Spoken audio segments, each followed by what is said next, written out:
baby. Pittsburgh style.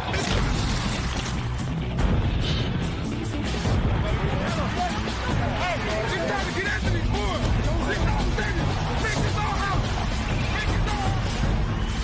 Win on three. 1, 2, 3. Win. Throws and makes the touchdown catch. Big hole. For the touchdown. There he goes. In the end zone. Unbelievable. Oh, my. What a game.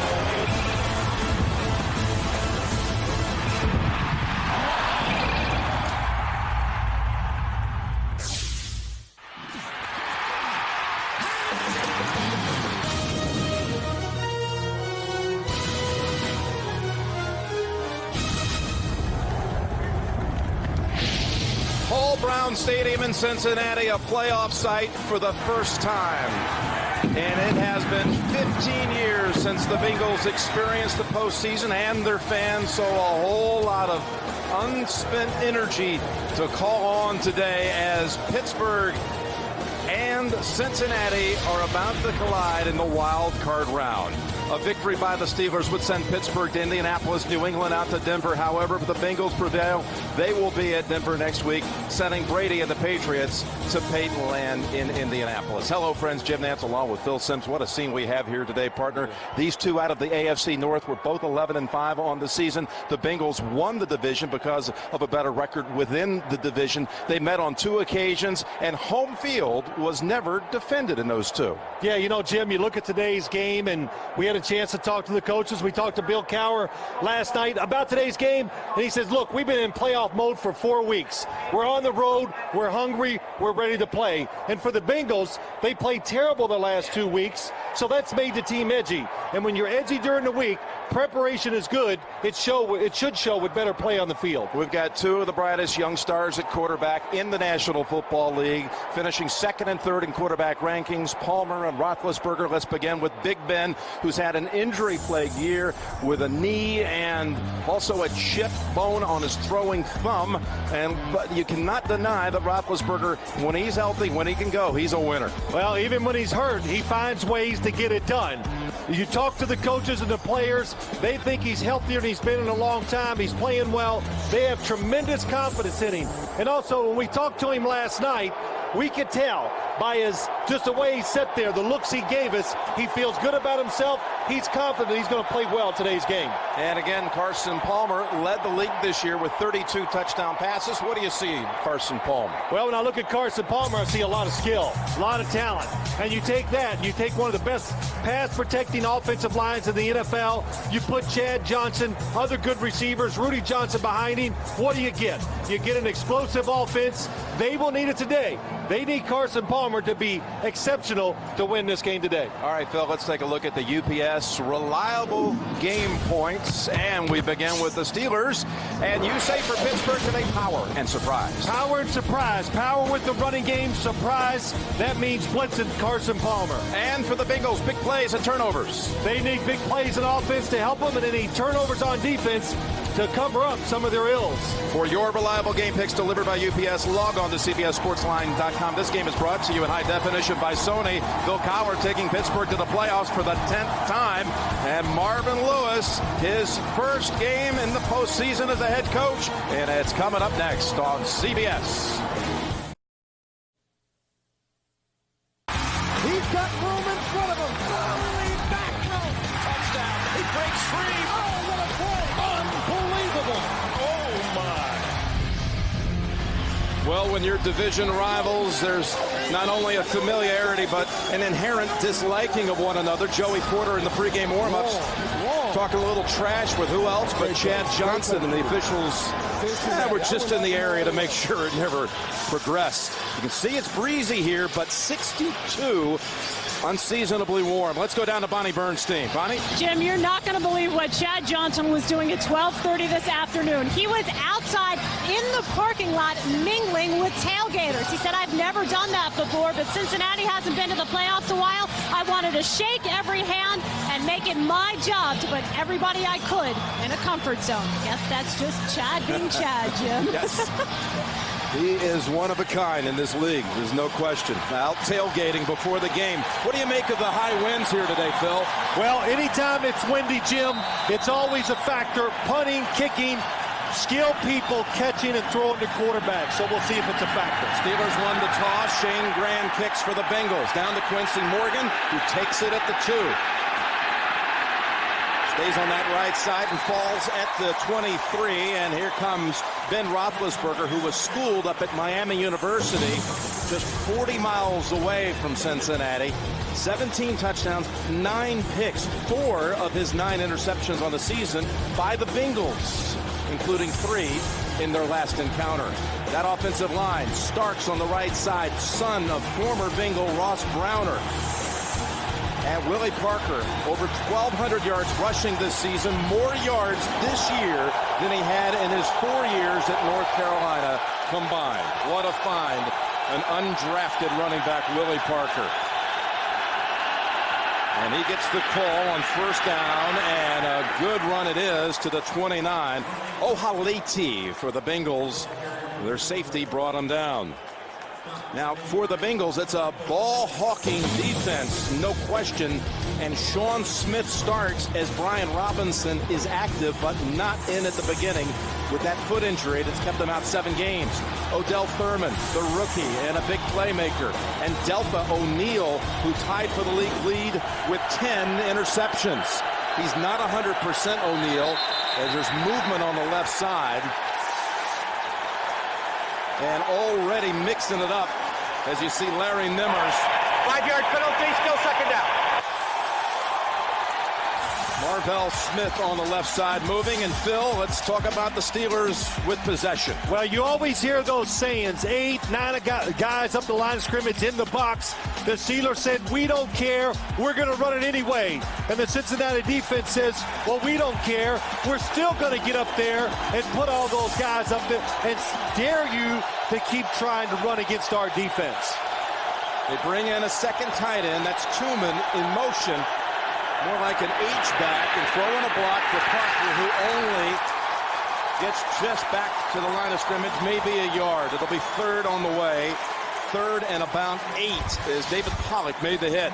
What you fight so much as a visiting team when you come into a city like this that has so much energy in the stands, the players have more emotion. And that's what we're seeing the start of this game, an emotional defense and a good tackle by David Pollock. Pittsburgh calls on its 3rd down back for Ron Haynes, who's flanked alongside Roethlisberger out of the gun. Cedric Wilson in as a Steeler 3rd receiver. Roethlisberger now moving, firing, finding Haynes, who makes the move for the first near the 40. A gain of 14. Case Baharn makes the hit. That is everything the Pittsburgh Steelers want to see. The Bengals have such a hard time getting pressure on Ben Roethlisberger. Only a 3-man rush. They couldn't get to him really in the previous games, but they want their quarterback to be patient, not to force it.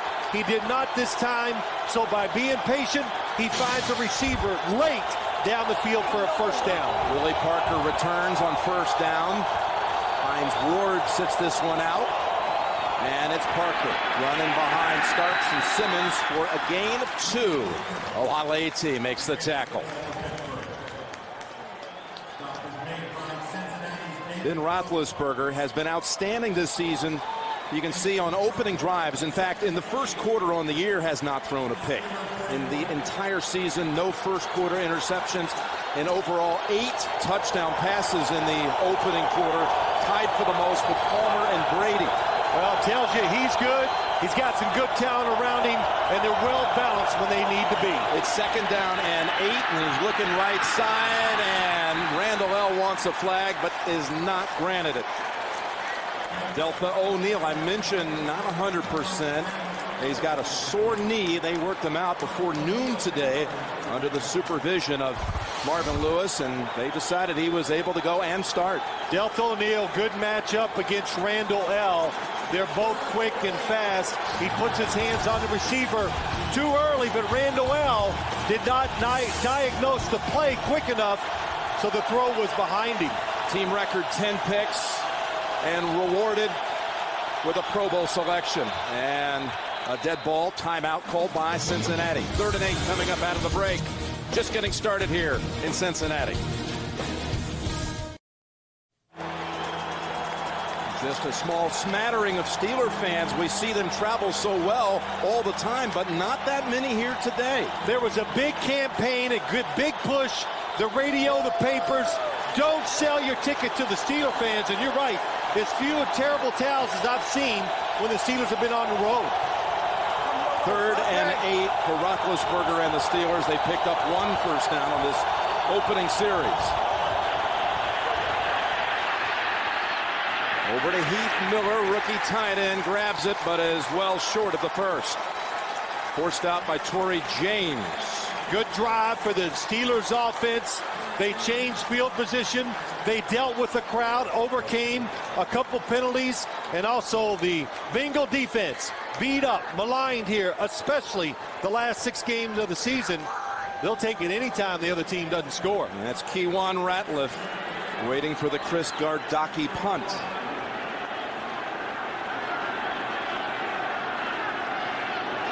Gardocki with that quick 2-step. 15th year, never been blocked. And he releases a spiral inside the 5. Ratliff deciding to field it, and it's costly. He is swamped at the 10. Iwoma on the hit for the Bengals. We'll see Carson Palmer, Chad Johnson, and company next.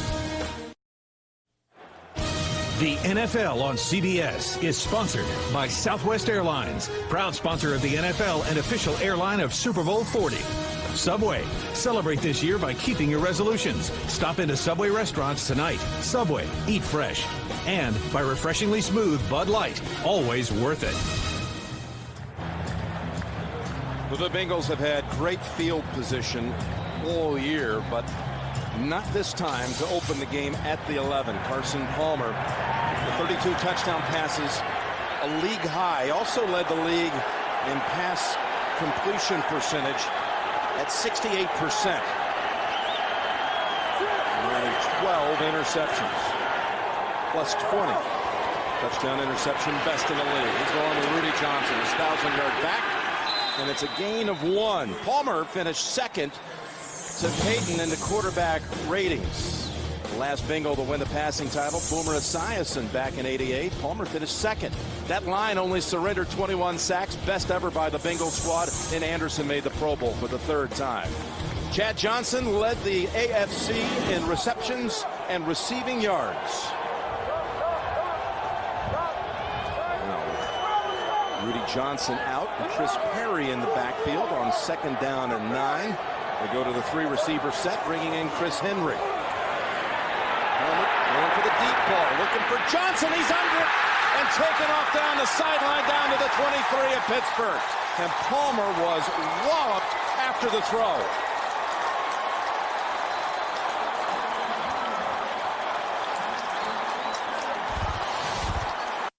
I did not see what happened to Carson Palmer. Kimo von Oelhoffen hits him at the left knee. Kimo von, it looks like he's almost, in the knee. That is a tough shot. And what an unbelievable throw he made down the field. Kimo von Oelhoffen, who began his career as a Bengal, 6 years. They're warming up Kitna. Palmer injured on only the 2nd snap. Carson Palmer being carted to the locker room after a blow to the knee on a 66-yard hookup to Chris Henry, not Chad Johnson. Von Oelhoffen blocked into the quarterback. And John Kitna is called to duty on the 3rd play for the Bengals from the Pittsburgh 22. Kitna dumps it, Rudy Johnson to the 19. John Kitna, talking about him, 2 years ago was the starter here, had a pretty good year. Very emotional leader.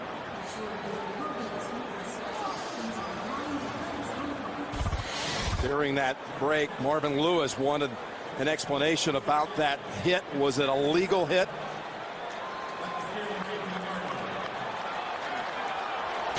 I think he was satisfied with the explanation, too, that Von Oelhoffen was blocked into it and was going down. Rudy Johnson works the middle. Polamalu right there to end it.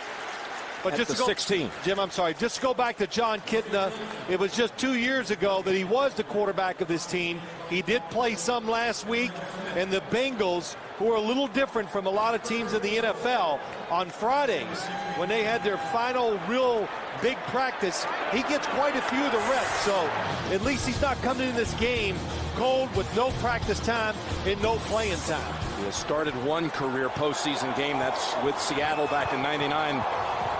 And the Seahawks lost in that one to the Miami Dolphins.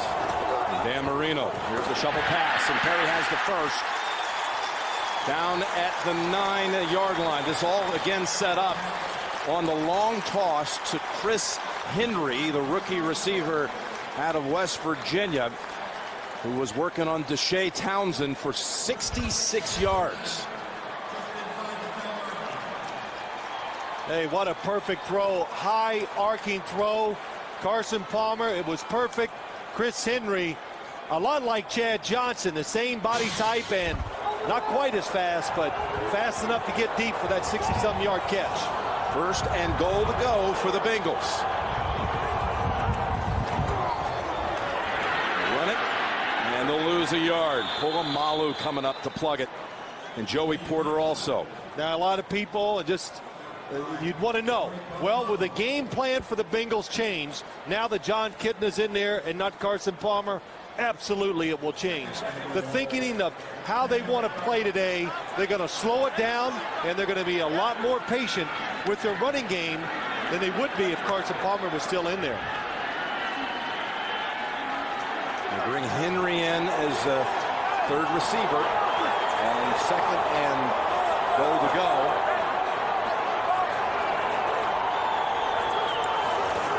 Hitting the play action. Throwing to the end zone too high. Going for Hushmanzada. And now, again, flags are flying as a disagreement under the goalpost. Had a little skirmish during the break, too, after the Palmer injury. They had to be separated. Well, they had to be separated, Jim, because, of course, the Bengal players are very upset that their quarterback is still not in the game. And I'd have to think, like, just on that last play, if Carson Palmer was in there, it might have been a touchdown.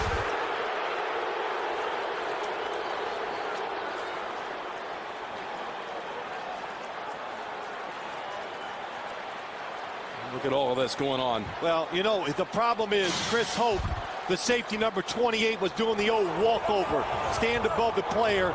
That's when a flag should be thrown. Third and goal with a flag. Pass over to Hushmanzada and grabbed by the ankles by Tyrone Carter.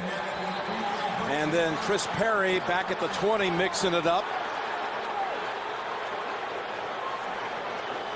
with Chris Hope. And I can tell you right now, Jim, all these little skirmishes are going to keep going, and there's a Bengal player on the field.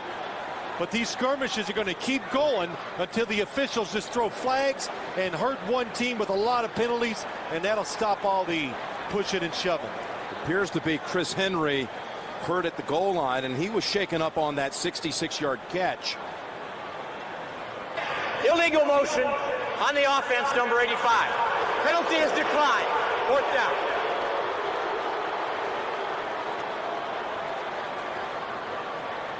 Hey, I was actually watching Chris Henry on the play, Jim. It looked like he was open, so I never did see him go down. Timeout on the field at Cincinnati. The NFL on CBS is sponsored by DayQuil. Take DayQuil during the day and NyQuil at night so you can feel better faster. And by IBM. Become an on-demand business. IBM can help. Chris Henry walked off under his own power slowly, but to the bench. Now Shane Graham will attempt a 23-yard field goal. He's the AFC Pro Bowl kicker and has made his last 14 attempts. And this one is good. 3 points, but what a costly opening series Palmer out. Watch Chris Henry, top of your screen. It was believed he got hurt on the long touchdown or the long catch he made from Carson Palmer. But as Jim Nantz said, he came off the field. Looks like he might be okay to come back in the game. How about that? It's the 66-yard pass, Palmer to Henry, and both are now out. And the Bengals put 3 on the board, but there is, you have to say, Phil, there's a shock factor inside the stadium right now. You can feel it. Absolutely. Even fans at home, you want to watch Carson Palmer and all the skilled players he throws to, so everybody's in shock. And Jim, I know you and I are. Hate to see a player get hurt, especially at any time, but I think more, especially in playoffs at the end of the year.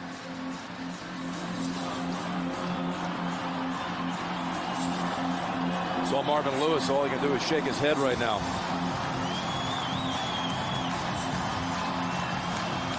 Well, this is the old, what you hear all the time. Well, other people just have to pick it up.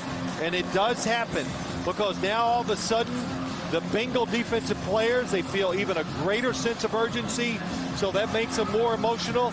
And the offense, they go, hey, we got to change a little. We're going to run it, and we're going to help you out, John Kitna. Just look at the Bengals. Yeah, they know it. Can't believe it. They wide receivers, the fans, they know they got one of the best throwers in the National Football League, and he is gone. Shane Graham twice tried to keep the ball on the tee. The wind blew it off. They throw it over Kewan Ratliff. They'll hold it down, and Quincy Morgan gets a second return. More room to gallop this time. And dragged down by the ankles by Patrick Body. Pittsburgh will have it at the 30 when we come back. Bengals star quarterback Carson Palmer remains in the locker room, his left knee being evaluated. The injury troublesome in and of itself, of course, but even more so because Palmer strained the ligament in his left knee week 13 of last year, and that sidelined him for the season. So, as you know, knee injuries delicate the second time around. One other injury note for the Bengals. Chris Henry, the wide receiver, doubtful with a right knee injury, Jim. Wow, well, they're falling fast here. Quincy Morgan on the return had to be helped off the field to the Steeler bench. Second possession for Pittsburgh from the 29, and the medical staff of the Bengals with a summit and a flag. Dead ball.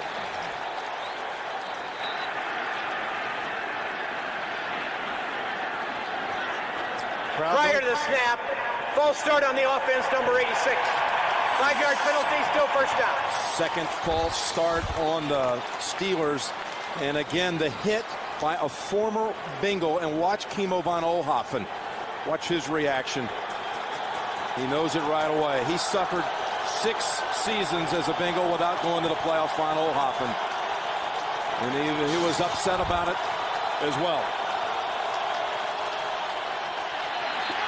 Parker taken off with another flag, as he made up the 5 off the false start and a whole lot more, but it looks like it's coming back again.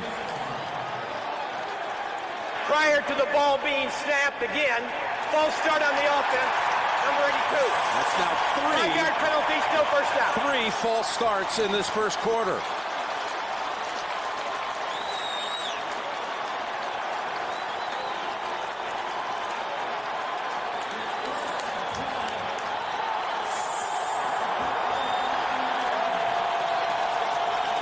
Just another look at Carson Palmer. The shot he takes from Kimo von Oelhoffen. 1st and 20. Parker again into a wave of Bengal defenders, including Odell Thurman. This is what you get when you win your division. You get home field. And what's so unique, I think, about football always, in the playoffs, they slant it, and they give the teams that win their divisions a big advantage. Crowd noise hurts communication for the opposing team's offense, and we've seen that so far here with the Pittsburgh Steelers. 7 plays, 3 false start penalties, and 2nd and 16 going nowhere. Parker met in the backfield by Robert Gathers and Kevin Case-Faharn. And you think that this crowd noise is not hurting the Steelers' offensive line because they cannot get off in unison and everything together. It's ruining the blocking up front, and Willie Parker, except for one false start, has had nowhere to run the football. Roethlisberger with 3rd and long, back at the 21. 3-down lineman once again. Needs to get near the 40 for the first. Going on the run and dumping it to Miller. The Bangs bodies at the 29, the original line of scrimmage. This Cincinnati defense, which was pretty poor the second half of the year, allowed 31 a game the last 7 weeks of the season, worst in the league.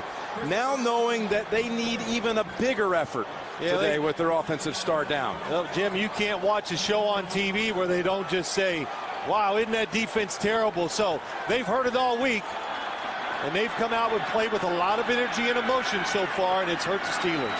Gardocki. First boot was a beauty. This one can be returned at the 25. It's Ratliff with flags to the 42. 44 yards on the Gardocki boot. 16-yard run back, but a portion of it, it looks like, is coming back. Illegal block in the back during the return, number 42. 10-yard penalty from the spot of the foul. First down, Cincinnati. You can, throughout the playoffs, log on to NFL.com and see what Phil Simms and Shannon Sharp and Boomer Esiason have to say about the players, the teams, coaches, all about the playoffs. Only on NFL.com and NFL on AOL. So John Kitna coming back out. He was the starter here in Cincinnati, as Phil mentioned, 2 years ago. Palmer's rookie year. Palmer did not play. Just sat and watched when Kitna performed at a high level. Run by Rudy Johnson, nets about 2. You can see Hampton coming down that line to make the stop. Rudy Johnson 2 years ago took over the job from Corey Dillon. They traded Dillon away to the Patriots. He broke Dillon's single season record last year, then broke his own record this year, 1,458 yards. 2nd down and 8. Here's the difference. Is John Kitna had enough work to go through the audibles, the no-huddle offense, and run it the same as Carson Palmer. Pump fake, looks for a second option and got it away just in time. What a stiff arm by Rudy on Larry Foote. And that allowed him to pick up the first down at the 37. Yeah, well, you know, what a job, too, by John Kitna, just being calm in the pocket and then finding the second receiver on the opposite side of the field. Now, this John Kitna, I said he is emotional. He is a pretty good thrower of the football, and there's no question he is tough, too. Kevin Walter is now their 3rd receiver with Henry out. And there they go to Walter at midfield before he's wrestled down by Troy Polamalu. Gain of 14. So Kitna getting work out of this no huddle and trying to bring him to the line, and perfect pass this time, Phil. Yeah, so much for, well, we won't do the same offense.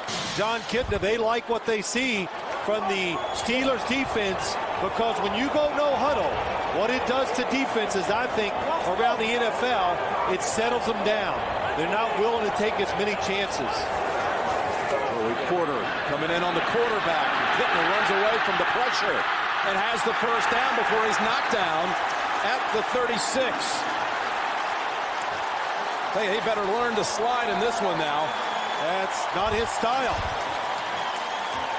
I say he is tough, but he's got to know, too, that Craig Krenzel's behind you, John, so the team wants you to stay healthy. Not saying that Craig Krenzel can't do it, and there's Larry Foote, who hit John Kitna. John Kitna, I'll tell you, he is one stout dude. He's also, at the end of the season, a free agent quarterback. And you talk to the folks around Cincinnati, you know, they know that Kitna would like to have the chance to be a starter again, although he has been an ideal backup and supporter of Carson Palmer and his chance. He's been tremendous. He's handled himself extremely well as a backup who his job was just given to Carson Palmer. But I would tell John Kitna, stay here, because when you go somewhere else, they give you the job. They're going to probably bring in a young quarterback, and it doesn't even really matter how you play. They'll take that job away from you. The examples are plenty over the last couple of years. First down, the run met head on after a gain of 2, Rudy Johnson. Now, you know, Jim, you watch this no-huddle offense by the Bengals. You talked about it the last time we were here. Carson Palmer loves what Peyton Manning does, so the Bengals started picking it up, and it keeps evolving. Every week, it gets a little more complicated, and they give the defense more to think about. Kitna goes down the line. He's having a problem hearing. He's indicated that a couple of times to the sideline. Saw the blitz, changing the play. Deshae Townsend coming from the blitz. Quarterback's left. Second down and 8. Kitna has another open target. It's Walter. And he's dropped. Falls on his own at the 20. A gain of 15. Kitna 2 years ago started all 16 games here and threw 26 touchdown passes, and then had to accept being the backup the very next year, and he did. Another good shot.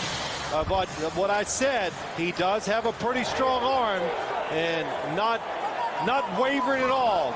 Seeing this action in the playoffs. Delay, give. Rudy Johnson breaking tackles. Another one inside the 10. Polamalu with the angle. Not in time. Touchdown, Cincinnati.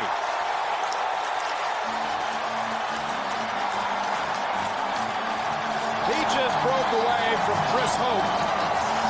Steinbach threw a big block. And the Bengals drive it for the touchdown. The Bengals, one of the few teams, they admit, we throw the football to open up our running game. John Kitna hitting a few passes, got the Steelers thinking pass, and then Rudy Johnson just rips it up in there, breaks a few tackles to get the touchdown. They had 5 plays on that drive alone that were over 10 yards.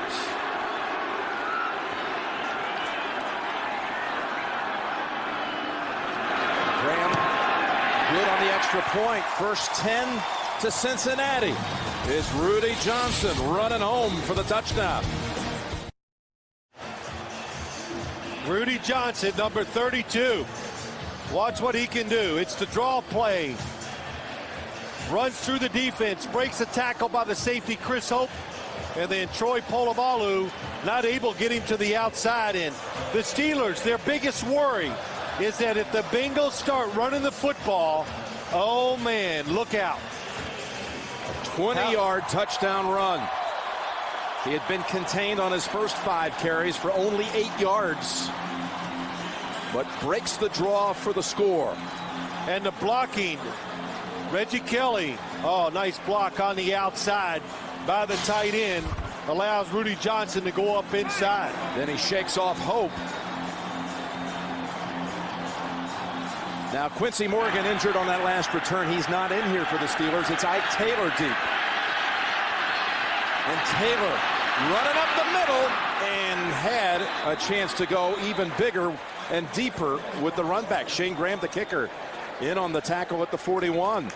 They say Quincy Morgan has an ankle and doubtful to return. David Letterman, all new this week. Albert Brooks tomorrow night, and later in the week, Tiki Barber, Scarlett Johansson, Queen Latifah, Kiefer Sutherland, and Love Monkeys Tom Cavanaugh. Dave Aldnew all this week here on America's #1 network. Yeah, Quincy Morgan sprained an ankle is what we hear, and he is doubtful to return. He's the 4th receiver, but their top kick returner for Pittsburgh. Play action, first down, and the pass wide of the mark, looking for Hines Ward. Well, as I watch this game so far, this Steeler offense, the crowd noise is absolutely ruining what they're trying to do. Remember, Jim, they talked to us about it. When they played in Indianapolis, they could not deal with it. The noise here is every bit as loud as you hear in a dome, and the Steelers are not handling it well. It was Jerome Bettis talking to us about it last night. He said they adapted to it, though, for the game at Minnesota. So far, troubles today. Ward this time makes the grab, but Delta O'Neal with a big hit after a gain of 5. And really, since we talk so much about this Bengal defense, how they want to stop the run, well, the Steelers believe if you do that, we throw it very well. Or when we want to throw it, we throw it well. But so far, the Bengal defense, the secondary, being aggressive and not giving open receivers. Fourth receiver in is now Sean Morey. Usually they're fifth, moving up a notch with Morgan out. 3rd down and 5. Final seconds of the opening quarter. Coming in on Roethlisberger. Able to dance away. What a move by Big Ben. And reaching for the first and has it. Their first advancement into Cincinnati territory, where they'll begin the second quarter. Roethlisberger doing it with his feet this time. We're through one. 10-0 Cincinnati. You're watching the NFL on CBS.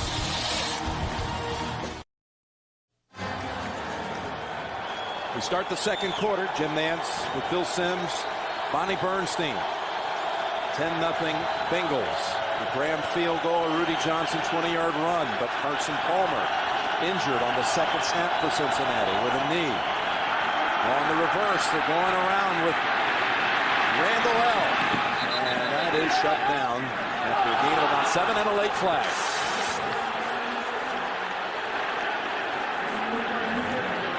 Every time you play the Steelers, if you're on defense, you can count on it. Ever since Bill Cowher's been the head coach, they run, seems like at least one reverse every single game.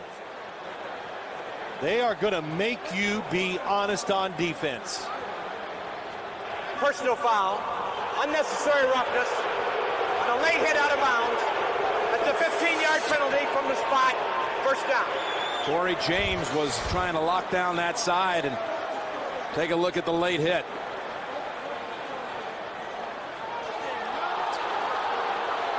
Oh, well. Well, he was standing out. Yeah, he was out. They both braced themselves to go ahead and hit each other. 5-yard end around, plus 15 on the backside. Gives the Steelers first down at the 29. Willie Parker dashing low for a good gain, 6 yards on this carry. You know what, Jim? Just go back to that personal foul, the late hit out of bounds. If you think about the game, since the injury, it's been very chippy. A lot of pushing and shoving. And one way you gain control is to let the players know nothing is going to be tolerated. So it's not being called too tight right now. That's right. I even said it. You got to throw some flags sometimes to straighten out the players. 2nd down and 4. Pittsburgh's first threat. Parker up the middle. And right at that first down yardage, depending on the spot. Let's go down to Bonnie. Jim, the Bengals are now telling me we will know the extent of Carson Palmer's knee injury at the beginning of the third quarter. They have MRI facilities on the premises here at the stadium. He's in MRI right now. At halftime, the doctors and trainers for the Bengals will review that MRI. What we do know definitively is rookie wide receiver Chris Henry has a right knee injury, and he is done for the game, Jim. Wow. Okay, Bonnie. That also happened on that 66-yard hookup that took out Palmer, although Henry tried to return and was unable to move, falling on his own. First down for Pittsburgh. And just look what we've seen here. James Harrison also was First hurt down, Pittsburgh. early in the game. His status for the rest of the way unknown. They're moving the audio equipment from Palmer's helmet to Kitna's. Remember, we saw Kitna struggling, trying to receive the information from the sideline. 1st and 10, and Roethlisberger lobs it, and incomplete. The wobbler in the area of Ward. Well, we were talking to Bill Cowher last night, and when the Pittsburgh Steelers, they are so good once they cross the opponent's 20-yard line. The number one reason why, well, they can run the football as well as anybody has in the last 20 years. But also in training camp, they passed and worked on this part of the field, their passing game against their own defense almost every day, and it's carried over, and it's worked for them all year long. Their offensive coordinator, Ken Wisenhunt, said a heavy emphasis at training camp on red zone offense.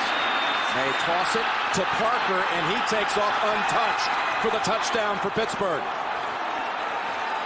Alan Faneca and Kendall Simmons made it easy for Parker to score from 19 yards. Yeah, they made it too easy. Somebody blew the assignment, and you have to be careful when you're playing revved up and you're emotional. Willie Parker blocks. Oh, that's what they do. We saw the Indianapolis Colts do the same thing. Fake the block against the Bengal defense, let him come, release in the pattern, nobody there to cover you. The Bengals do the Steelers do the exact same thing, and they get a touchdown too. Parker caught only 18 passes out of the backfield this year, but in the playoffs he has a touchdown, and the Steelers are on the board. 10-7 Cincinnati. This time the Steelers able to move it down the field to the end zone.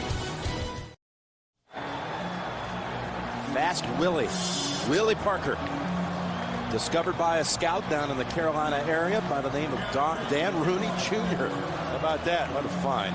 Odell Thurman, the middle linebacker for the Bengals, told us, he goes, we asked him about Willie Parker. He says, I thought I was fast. You try to catch this guy in the field, you realize. I thought I was fast until I met him. Reed with the boot.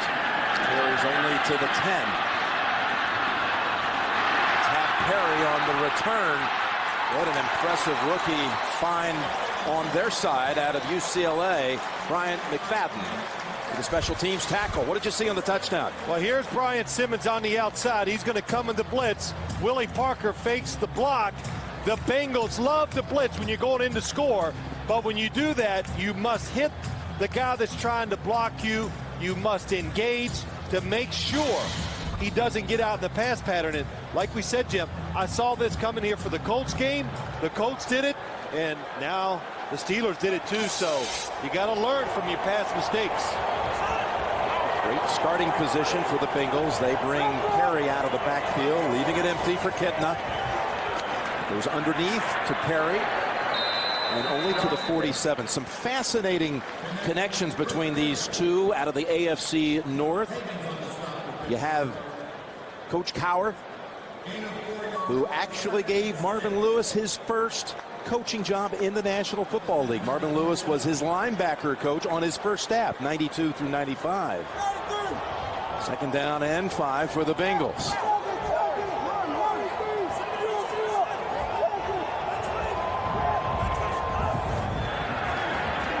Took a looking pass all the way, and a second one dumped over to Perry, who works within a yard of the first. So you go from Cowher to Lewis, and Lewis arrives in Cincinnati to replace this guy, Dick LeBeau, who served overall 18 years as a coach in Cincinnati, his last 3 as the head coach. He was dismissed after the 02 season, and Marvin Lewis got the job. And trying to sneak for the first. And then Kitna has it. Really well done by John Kitna. Trying to catch the Steelers defense before they get ready, before they can brace themselves, runs a quick quarterback sneak and picks up a first down.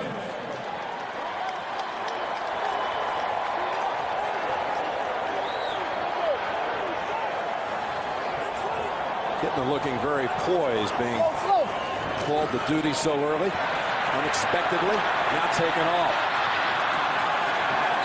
Dives underneath Polamalu and grabbed from behind by Larry Foote. Well, John Kitna is thinking so clearly. As he goes back to pass, he looks right. It's the old pump fake and trying to find an open receiver to his left, but doesn't panic. Nobody in front. Steeler defense being a little too aggressive, going after the quarterback, opening up big running lanes. Second down and 3, and he's going deep. Chad Johnson to target, and it bounces away. Had a play on it, but Ike Taylor also had a look at a possible pick. Chad Johnson with no catches to this point. The Pittsburgh Steelers love to match up Ike Taylor against Chad Johnson because they believe Ike Taylor is athletic enough, fast enough, because you better be fast when you cover Chad Johnson, to cover him across the field when they need to. First one thrown in his direction. That went right through the arms of Ike Taylor and actually hit Chad Johnson in the chest. 3rd and short for the Bengals. From the Pittsburgh 40. Good time and a good toss, and there's Johnson with the first down inside the 20. You know, it's kind of hard to believe. Chad Johnson, I was talking to him the other day in the locker room, and I said, how fast were you timed when you came out of college? And he said 4.5. By wide receiver standards in the NFL, that's not like really fast. And he looked at me, he goes, do I look like a 4.5 guy? And I said, Chad, I've watched him on the field. You watch him on tape. You'd have a hard time naming another wide receiver in the league who can run as fast or look as fast on the field as him. What do you attribute that to? Just the pressure of trying to perform on one dash? That's exactly what he said. It's just too much pressure, and they put too much stock in me running the 40 one time. Chris Perry on first down and twisted down by Chris Hoke, who has come in for the last 2 snaps in for Hampton. And Chad Johnson on the season tops in the AFC in catches with 97. And his receiving yardage, #1 in the AFC, almost 300 yards more than Marvin Harrison, who was 2nd. Chad Johnson has it all. He has the speed. He makes really quick, decisive cuts, and he has tremendous hands. You put those 3 together, that's why you get one of the best wide receivers in the NFL. Well, look at that number 85 in a Cincinnati uniform, and I think of some distinguished performers at that position in Bengal history, and Kittle was looking his way, now has to think a second option and finds him. It's Hishmanzada with a first, not quite at first, but at the 7. It'll be 3rd and 1. John Kitna was going for the touchdown. Chad Johnson's going to fake the inside, and I tell you what, I was wrong. Chad Johnson thought it was a running play, so there must have been a mix-up, because John Kitna was looking for a move-go out of him to try to score the touchdown. 3rd and a yard to go, and the back is not the bigger back, Rudy Johnson. It's Chris Perry. Steelers may have been across fast, and there's the flag. The Steelers may have jumped it, and Perry had enough for the first anyway. Oh, it's going to be holding. Wow, that's a quick hold. Holding offense, number 63. 10-yard penalty. Repeat 3rd down. Called on Bobby Williams. The Cincinnati line that when you were here for the Indianapolis game, you could not believe the protection they were giving Carson Palmer. Well, the Indianapolis coach, they can rush the passer. And even Carson Palmer said after the game, he was even astounded how tremendous his pass protection was. But when you have a quarterback, a running back, and such good skill on the outside, sometimes it's hard to just go all out the quarterback because you're too worried about some of the other stuff down the field. Bobby Williams furious about that call. He's got Casey Hampton wrapped up by the leg. But they did not have Pittsburgh jumping early. Here's a timeout call by the Bengals with 3rd and 11 coming up a field goal, 2nd quarter. The NFL on CBS is sponsored by Diet Pepsi. Live football, drink Diet Pepsi. Capital One, what's in your wallet? And by Chrysler. Inspiration comes standard.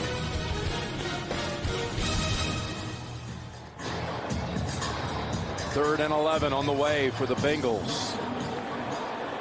Marvin Lewis's first-year quarterback. John Kitna at the controls for an injured Carson Palmer. Kitna, the comeback player of the year in the league.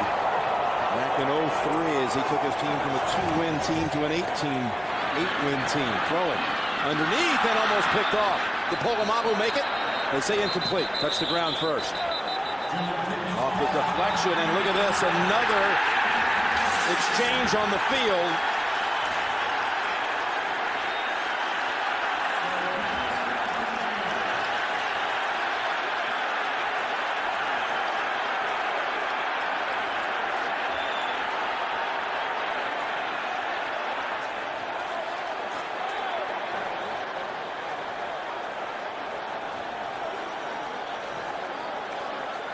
Look at him trying to sort this one out. Polamalu close to diving and making a clean grab of it off the deflection from Chris Perry.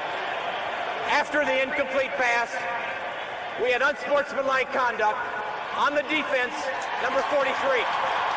That penalty will be assessed from the previous spot, half the distance, first down. Wow, what a big one it is.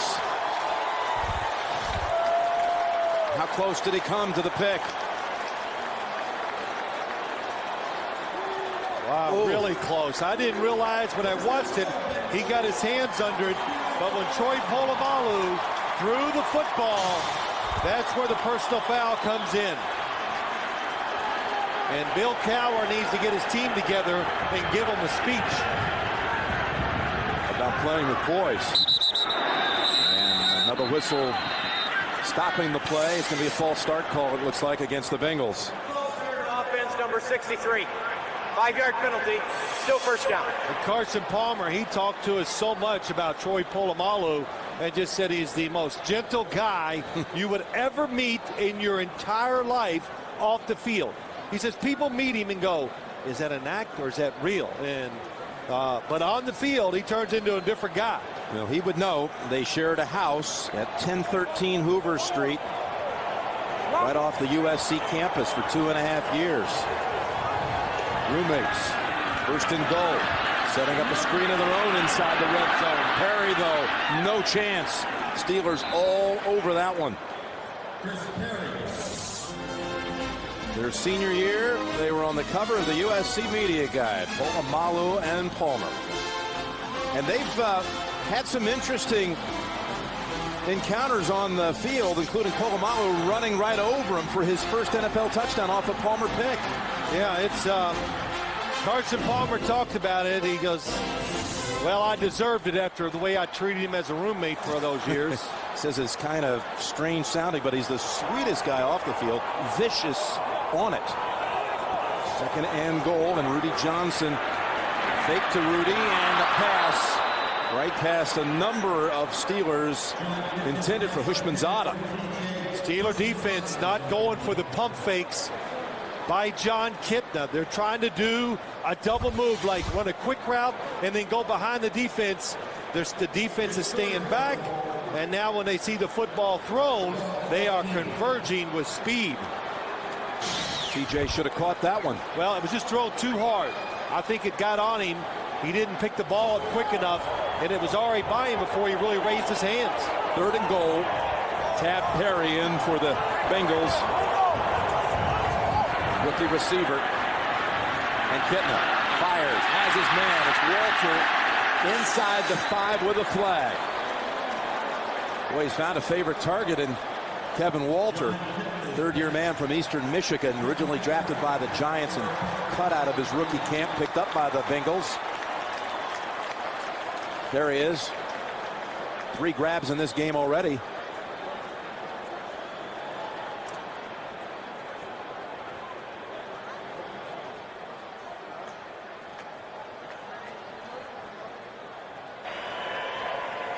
Illegal contact on the defense, number 51. That's a 5-yard penalty from the previous spot, automatic first down. A second first down on this series by penalty. James Ferrier got fooled by the move by Kevin Walter, and he commits the penalty. Oh, you're going to make another move?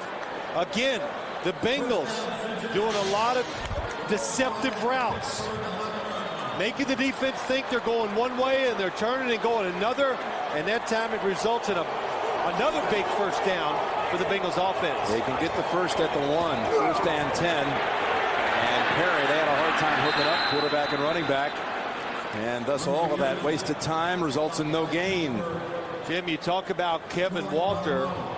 Well, you know, you think about it. When you get inside, when Chad Johnson's to one side and TJ Houshmandzadeh's to the other, well, you get a lot of space in there to work with. And he's, so far today, that's what I see. The Steelers concentrating on the two other receivers, leaving a lot of space for Walter inside. And it was Rudy Johnson on that last carry, not Chris Perry. So 2nd down and 9 on the toss. So going back to Rudy. Blockers in front. And in traffic, able to squeeze out a gain of about 2, maybe 3. So hard to run the football against the Steeler defense. They have 3 defensive linemen that hold their end up. They try to occupy the offensive line while the 4 linebackers, all physical, big, just run around and make the plays. They make the tackles. They make the sacks. That's what the Steelers defense is about. It's about the 4 linebackers. 14th play of this drive coming up. 3rd and 6.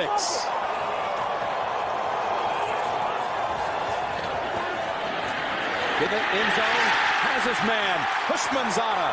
Touchdown, Cincinnati.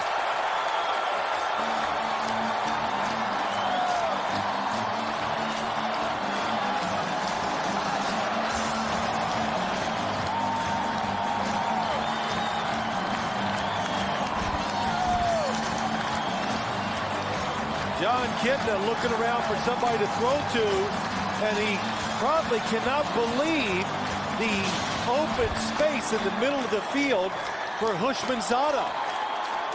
Wide open for the touchdown.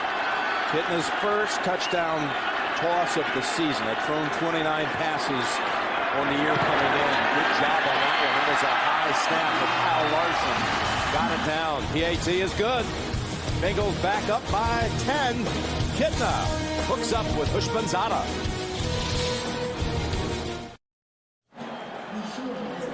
Watch TJ Houshmandzadeh, Troy Polamalu. Just another little move, gets open space, and wow, was there a lot of open space in that Steelers secondary that time. That drive kept alive by 2 key defensive penalties, including the unsportsmanlike conduct penalty. It would have, had it not been thrown, the flag would have set up a field goal try. Coakley takes it out to the 25. Roethlisberger returns with another 10-point deficit. Marvin Lewis has his team in front, 17-7. The NFL on CBS is sponsored by UPS. What can Brown do for you? And by the new AT&T. Your world delivered. Coming up, Sprint halftime report. Greg, Dan, Shannon, and Boomer. First half highlights, latest playoff information on the Sprint halftime report. First down, Pittsburgh at the 24, and Parker. The right side, lockdown, only 1 yard for Parker. You know, Jim, you talk about the halftime report and just hearing his name, Boomer Esiason. He is, and I mean this, he is big down here. They talk about him a lot. We see, well, we went out to dinner the other night. Jeff Ruby's. Jeff Ruby's, his picture was everywhere. But I do have to admit, they were good pictures. It's when he was younger and a whole lot trimmer. Your fault. 2nd down and 9 for Pittsburgh. I was waiting for the shot. Yeah, they were good though, Boomer. Good photos. You did look good. And going long for Wilson, has it at the 30. And there is a flag back at the Steelers 39. Cedric Wilson for 54 yards. The pump fake by Roethlisberger really froze him. Oh, it really did. And Illegal contact. Defense, number 21. Penalty is declined. First down. Chuck Bresnahan, when you're going to get a bunch of players up near the line of scrimmage, he's the defensive coordinator for the Cincinnati Bengals.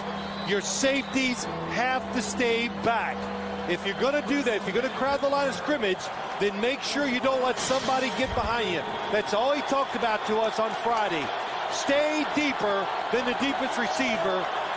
That time, Case Faharn looking to maybe make a play, and Wilson gets by him. And making his first appearance in the backfield, Jerome Bettis. Roethlisberger to the 6. What a catch by Randall L. Antoine Randall L. with the fingertips for 15. That's something the Steelers, it's there for them if they want. Again, when a team says we're going to get up there near the line of scrimmage, that means the sidelines are there for you to throw to if you want to. And the Steelers and Bill Cowher, that's what they believe. If you want to stop the run, we will throw outside. Bettis ready for a handle. He loves it goal line. First and goal from the 6 for 1 yard. Jerome having scored 7 touchdowns in the last 5 games, including 3 last week. And what most figure was his home finale in a win against Detroit. Yeah, we talked to him last night. He's not sure, but I just know this. I asked him a question, and what did he say? Man, I just want to run. His parents, there they are, Gladys and Johnny. They've never missed a game of Jerome's. Coming down from Detroit. Now bobble by Bettis. He's going to throw it, and it's short of Miller, who was open. I think Jerome was so anxious to get a chance to grip it, he could not gain control of it on the toss from Ben. That's exactly what happened. You could see in that little quick spot that his eyes were trying to go up the field a little too quick. And I think Gladys, he was open. Now you know what it's like to be the mother of a quarterback. How could you miss that throw? But Jim, you're right. Looking down the field too quick, he mishandles the pitch. Brings up 3rd and goal for Pittsburgh. Roethlisberger quickly has his man. Touchdown, Pittsburgh. Hines Ward. That just looked too easy, the whole drive. The Steelers, they said it, Bill Cowher, we can run it and we can throw it on this defense. And that time, good shot. Roethlisberger's going to look to his left. It's already predetermined, and what a job. It made the linebacker get out of the way just enough to throw it inside to Hines Ward for the touchdown. Robert Gathers came crashing in after Roethlisberger, who released it in time for Ward for the touchdown. The big play on that drive, 54 yards, Roethlisberger to Wilson. And Reed good on the extra point. Steelers wide receivers had 1 catch before that drive, 3 on this one, the touchdown to Ward. Hines Ward, who has the most catches in Steelers history, and caught 2 touchdowns in the 2nd game against Cincinnati this season. Yep. And you look, I'm sorry, go ahead, Jim. Just quite a combo there, Roethlisberger and Hines Ward. Yeah, it is pretty good. And Ben Roethlisberger, I've heard many coaches say to quarterbacks, win with your eyes. And that's what he did on that last play. He looked left, and that made Odell Thurman move a little bit to his right, and that's what created the space for him to throw it into Hines Ward. 5 consecutive postseason games with a touchdown. How about that for Hines Ward? You got to be special to be a wide receiver for the Steelers, because you're not going to lead the league in catches. I guarantee you that. You might lead the league in blocks down the field. He doesn't mind doing that. Matt Perry with another chance to run one back. Broke the last one for a good one. But the middle is busy. And he returns it to the 31. Tomorrow on CBS, find out why 70 million viewers have made CSI Miami a mega hit. Don't miss a new episode tomorrow on CBS America's #1 network. The last 4 drives in this game, 2 by each team, have gone all the way down the field for touchdowns. Kitna looking very sharp in emergency duty.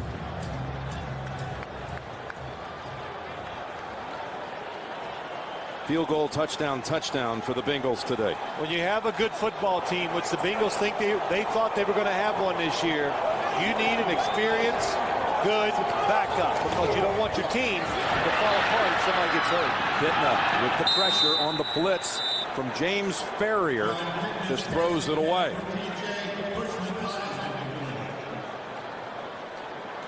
The Steelers, They love to blitz those linebackers. That's what they're about.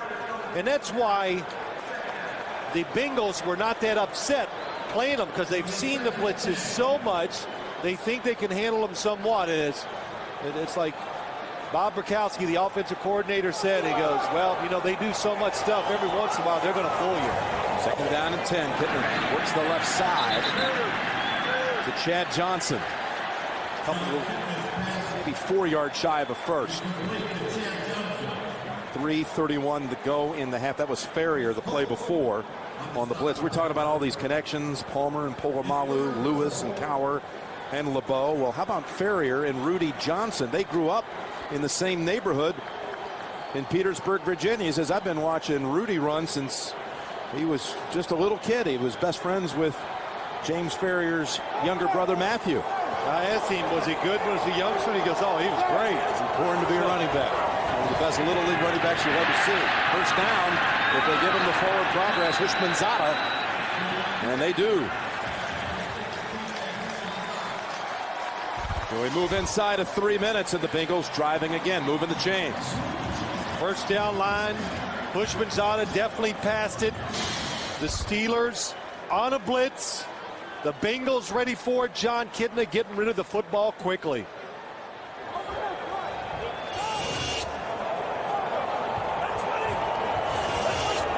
The 42. And Johnson spun down as Polamalu comes up to make the tackle. Well, the agenda has changed for the Steelers defense. There's no doubt about it. On the outside, Polamalu coming on the blitz, much more aggressive, because trying to do it the other way, which they were by sitting back and reacting, they were losing that battle. Going to run it down. Will they get another snap before the 2-minute warning? Not this time. One timeout for the Bengals out of the 2-minute break. 17-14 Cincinnati.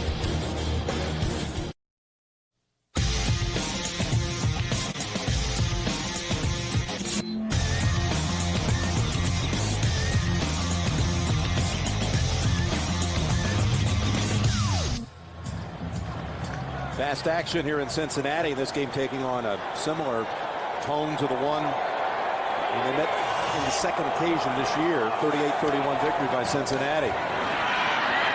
Getting able to twist through, but not the second time. Double whammy there by Porter and Polamalu. Yeah, this Pittsburgh defense, it moves around. It's versatile from the outside. Two linebackers blitzing, and they catch the tight end, Reggie Kelly, by surprise. And how about Polamalu? Can he get in and close the deal about as fast as any defensive back I've ever seen? And look at Pittsburgh call the timeout with 1:34. Knowing it's a 3rd and long coming up for the Bengals. And a chance to leave Roethlisberger some time if they're able to stop him here on 3rd down. Don't miss a minute of NFL playoff action. Throughout the month, get in-depth coverage with the very latest playoff news and expert analysis at CBSSportsline.com. Well, since John Kitna has come into the game, what has he been doing throwing the football? A couple short ones behind the line of scrimmage, had some success under 15 yards. That's where most of it is, and only one pass past 15 yards. That was when he threw one to Chad Johnson down the right sideline. So being smart, being efficient, and being safe. That's John Kitna so far in this game. Being careful when he throws it, but not when he runs with it. He's taken a couple of good licks here today. 3rd and 17, now setting up for the long ball. Down the field he goes and almost intercepted. It was Chris Hope converging on that one, intended for Kevin Walter. That's what the Steelers defense has gotten much better at as the years, or as the years have gone by, and especially this year. They used to get fooled so many times, and their safeties would get out of position, and they would give up these big pass plays down the field. Well, this year, Chris Hope, Troy Polamalu, they've gotten much better at not giving up big plays. And Pittsburgh able to preserve a timeout with the incompletion. They did allow about 10 seconds to run off before they called the time after the second down play. And Randall L. trying to get some running room. He ran back one last week against the Lions for the second time on the season for a score. 50-yard boot, 14-yard return before Tony Stewart brought it to an end. The story here, if you're just joining us, Carson Palmer's first playoff throw on a 66-yard hookup to Henry. Both out with knees. For Henry, it happened a couple of plays later. He knew then he couldn't go, but Palmer carted off the field. Quincy Morgan injured on a return, out for the game with an ankle injury. So after the Bengals' first punt of the game, Roethlisberger has 114 to work with. Up the middle they go to Haynes. And he is knocked down, hit a couple of times, a gain of 5.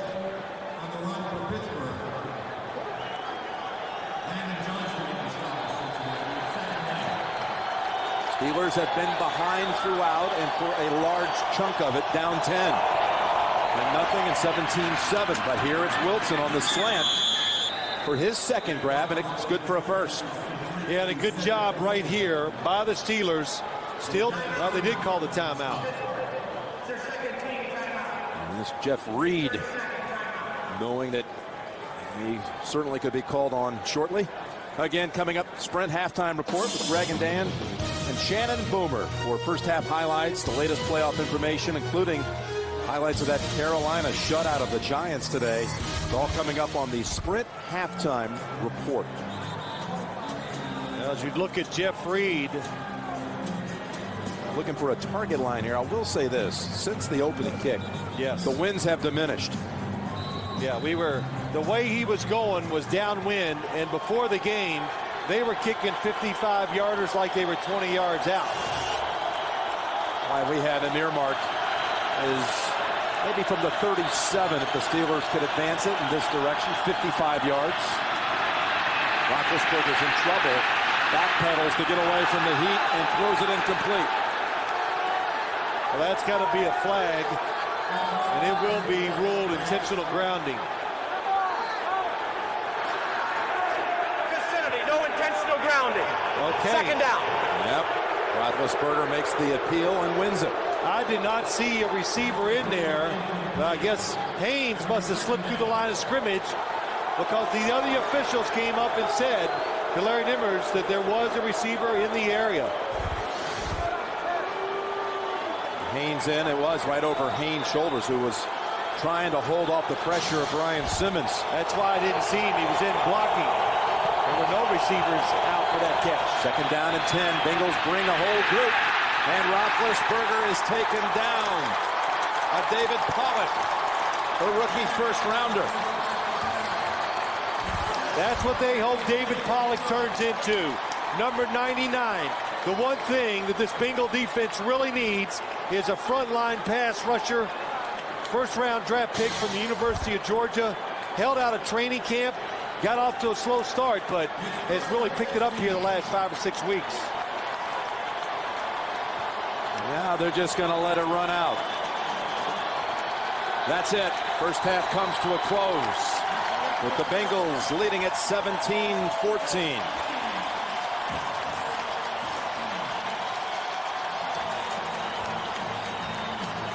Bonnie Bernstein, take it away. All right, Marvin Lewis, first and foremost, any news on Carson? Well, it's not good, but we're going to have to play this game without him. You know, it's conceivable in this situation where you lose your franchise quarterback, your team could go to the tank. How has Kitna, the 9-year veteran, kept your team in it? Well, our guys have a lot of confidence in John as the quarterback, and John prepares hard every week, and he's ready to go. How about the defense? We got to do a little better job on third down. If we do better on third down, you know, we got a chance to win this football game. Marvin, thank you. Kitna stepping up. The news on Palmer, not good. Into the first half, 17-14 Bengals. We're back with the Sprint halftime report. Greg and the gang, after this message and a word from your local station, you're watching the NFL on CBS America's #1 network.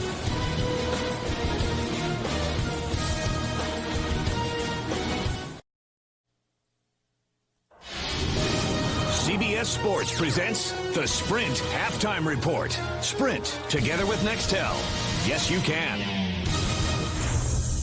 Welcome back to our New York studios in the Sprint Halftime Report. I'm Greg Gumbel along with Dan, Shannon, and Boomer at halftime. Their AFC wildcard game in Cincinnati. It's a 17-14 Bengals lead on the Pittsburgh Steelers. Now, sources close to injured quarterback Carson Palmer tell the NFL today that Carson Palmer says that he suffered a couple of torn ligaments in his left knee, and the MRI is being taken to confirm that diagnosis, but it does indicate that he will not return. Here's the injury. Channel. Yeah, Greg, this is how it happened on the second offensive play for Cincinnati. 66-yard completion, Carson Palmer to Chris Henry. Kimo von Oelhoffen rolls into his knee. This is how the injury, he's going to be carted off the field, Greg, and it doesn't look like he will return. Well, how about Bob Gronkowski? He's the offensive coordinator of the Bengals. What do you do if you have your backup quarterback? Well, you know what? You stay with the game plan. And that's exactly what John Kitna has done for the Bengals thus far tonight. He's been in the league for 9 years. He has 79 starts. And guess what, guys? He's a free agent after this season is over. And he is really having his stock rising right now with the way that he is playing. He's moving around well. He's handling the blitz. And he's having a whale of a football game. And look, Ben Roethlisberger, he has to step up for the Pittsburgh Steelers. He throws a touchdown pass right here. They haven't been able to run the ball that well in the first half. And he's 9 of 13. Look at his big throw right down here to the sideline to Cedric Wilson. Big play brings Pittsburgh back. Another play down inside the 6-yard line. Look, he looks off the linebacker. He throws a fastball into Hines Ward for a touchdown. Big Ben's playing well for the Steelers. You know that John Kitna's stock's going to ride through the playoffs the way John Kitna does. Right now, he's 14 of 20 for 109 yards and a touchdown. Now, earlier over at the Meadowlands, it was the Panthers shutting out the Giants, 23-0 in the NFC wildcard game. First down from the 22-yard line. Carolina's Jake Delhomme to Steve Smith over the middle, 22 yards. Smith had 10 catches, 84 yards, and a touchdown. That made it 7-0 Carolina second quarter. Now, first down from the 16, Eli Manning. One of 3 interceptions he threw on the day, picked off by Ken Lucas. He returns 14 yards, led to a field goal, and a 10-0 Panther lead in the third quarter. From the 12-yard line, Carolina looked for Steve Smith again, this time on the reverse. And he comes in from 12 yards out, 17-0 Panthers. On 3rd and 6 from the 39, Manning's pass picked off. That's how it was for the Giants all day long. Victorious coach John Fox with Leslie Visser. You've played Chicago already this year. What do you expect from them? Well, they whooped up on us pretty good last time, and it's a very tough place to play. It'll be loud. It'll be crazy. They've been sitting home relaxing for the last week, and so it'll be a huge test for our football team. They had a good game plan, and you got to give a lot of credit to their defense and the way they played. They played really well, but we didn't play well. We didn't execute. We just couldn't get anything started. The Giants ran just 35 plays, 132 total yards, turned the ball over 5 times. Carolina advances with a 23-0 win. So a look at the NFC playoff picture as things stand now. Well, we'll get to the Sprint NFL on CBS poll on which team will win today's AFC wildcard matchup. You guys say 53% to 47%. Now, back to that NFC playoff picture. Those are the guys on the right in the blue states. Washington will play at Seattle, and Carolina advances to play the Chicago Bears. Well, obviously, I think everybody realizes Washington offense has got to get in gear. I mean, they can't play like they did yesterday if they expect to go out to Seattle and beat the Seahawks. But more importantly, when you hear John Fox after his team wins against the Giants, you realize, oh my goodness, we got to go to Chicago now. So his thoughts immediately now turn to how he's going to have to deal with that offense, that weather in that stadium. It's going to be a very difficult situation for Carolina. All right, let's check out the AFC playoff picture now. From the left, New England a winner over Jacksonville last night. Cincinnati leading Pittsburgh. If Pittsburgh can come back and win, they'll travel to Indianapolis. Otherwise, it'll be New England against the Colts, Dan, and Denver hosting Cincinnati. Well, we're not sure until the results of this game where, New England's going to be playing, but definitely they're going to be a tough road opponent in the playoffs. Earlier in the year, they got beat by Denver 28-20, but now they're a much healthier team. Tom Brady, 10-0 in the playoffs. They're going to be tough no matter if they're playing New England or Denver. All right, or they're playing Indianapolis or Denver. All right, as we noted earlier here on the NFL Today, Vince Young, who quarterbacked Texas to the national championship, announced today he will forego his final year of college eligibility. I decided to enter the draft this year and go to the NFL. So Vince Young is on his way. Shannon, what kind of quarterback is he going to be? I think he's going to be a good quarterback, and for the simple fact they do not have ballroom dancing at the University of Texas, a la what Matt Leinart was allowed to take his senior year at USC. Vince Young decided to go pro. With that, we thank you for watching the Sprint Halftime Report. Second half upcoming after this. CBS Sports presents the Sprint Halftime Report. Sprint, together with Nextel. Yes, you can. No one could have forecast how this first half would unfold, but the Bengals on top, 17-14. This crowd in Cincinnati, having waited 15 years for the postseason, fell silent early, stunned when Palmer went down with a knee injury on his first pass play. But John Kitna came in, drove the Bengals to a field goal and 2 touchdowns. A run by Johnson, a toss to Hushmanzada. Roethlisberger has hooked up with Parker and Ward, and it's a 3-point game. Second half coming up. Rudy Johnson, breaking tackle, touchdown, Cincinnati. They toss it to Parker, and he takes off untouched for the touchdown for Pittsburgh.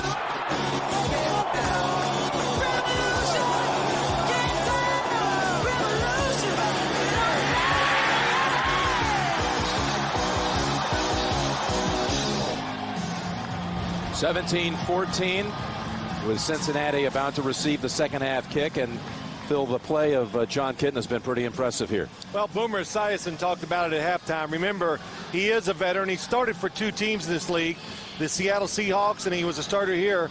But he's handled the pressure well, the situation, and he came into the game and right away just was fit right in. He was comfortable, was patient in the pocket, made some nice throws, showing he has a strong arm to throw it down the field and outside. And when the receivers have gotten open, he has found them, especially that touchdown pass. Getting on 70% in the first half. And that touchdown toss you mentioned, to Hushmanzada.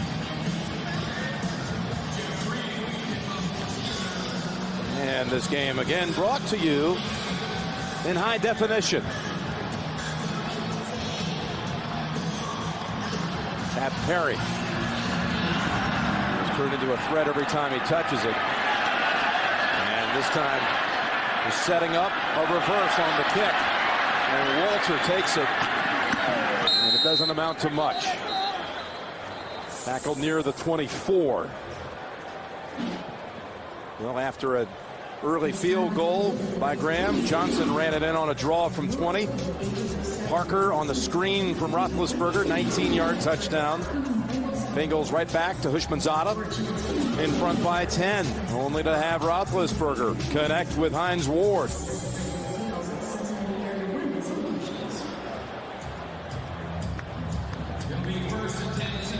Is this the pace and the kind of scoring you thought you'd see here today? I actually thought it might be a little slower pace, but I know this, the Bengals, they have to know they got to keep pushing.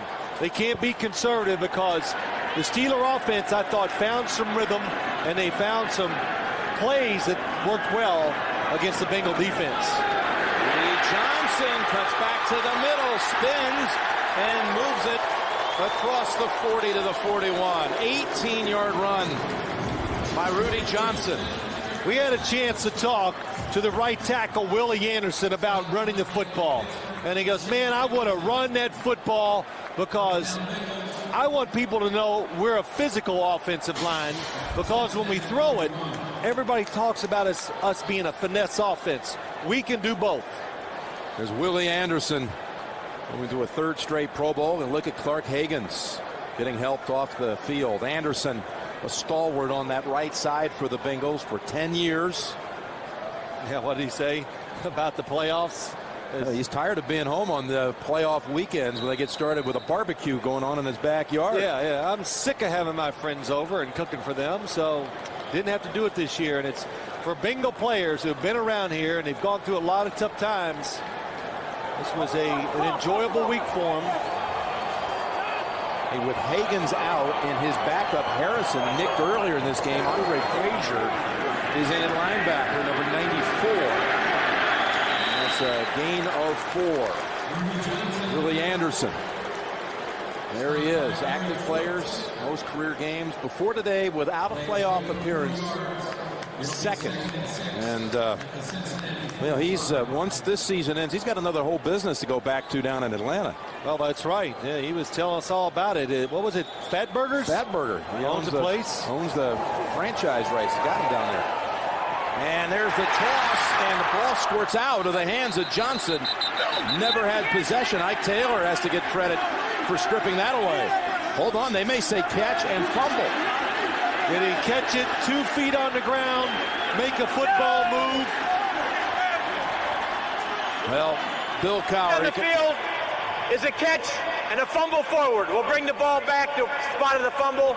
First down. You can almost guarantee a red flag's coming out on this one. What a throw by John Kitna. Throws the line drive behind. It's a catch. And they do throw the red flag. What do you think? Well, let's look at it one more time, because they're going to look at it in slow motion, 2 feet on the ground. Got to make the football move. I don't think so. And Pittsburgh is challenging the ruling on the field of the completed catch. We'll review the play. Cowher had to play the hunch there because they were going to the line quickly. No huddle, no time to see a replay. They are challenging the call on the field. Be right back. Larry Nimmers has been under the hood. He's looked at the replay and now having a discussion. Will the 25-yard pass play to Chad Johnson hold up or be overturned? Steelers are challenging it. Well, here it is. It's catch, possession, 1 foot. Second foot is down, and the definition is you've got to make a football move. And I've always had a hard time. What is a football move? Looked awful quick after the catch where it came out. You can tell I'm afraid to really make the difference. After reviewing the play, the ball was out before the receiver had control and 2 feet down. Therefore, it's an incomplete pass. It'll be 3rd and 6 on the 45-yard line.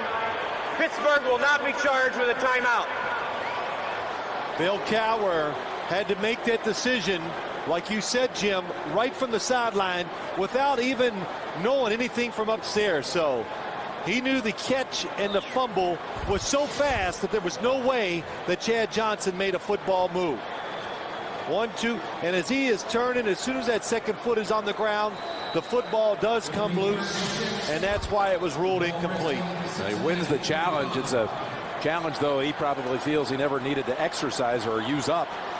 Well, such a bang-bang play, so fast, that's why we have instant replay. 3rd down instead, back at the 45, 3rd down and 6.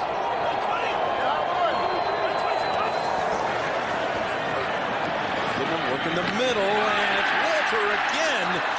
The pass perfect, and Bryant McFadden, even though he was tightly guarding Walter, the pass right where it had to be. See the blitz inside, so look at the middle of the field. John Kitna watches the first guy go by. Here comes Walter, second, and not that big of a window, but hard to stop. A perfect throw. First down at the Steelers' 40. First possession of the second half.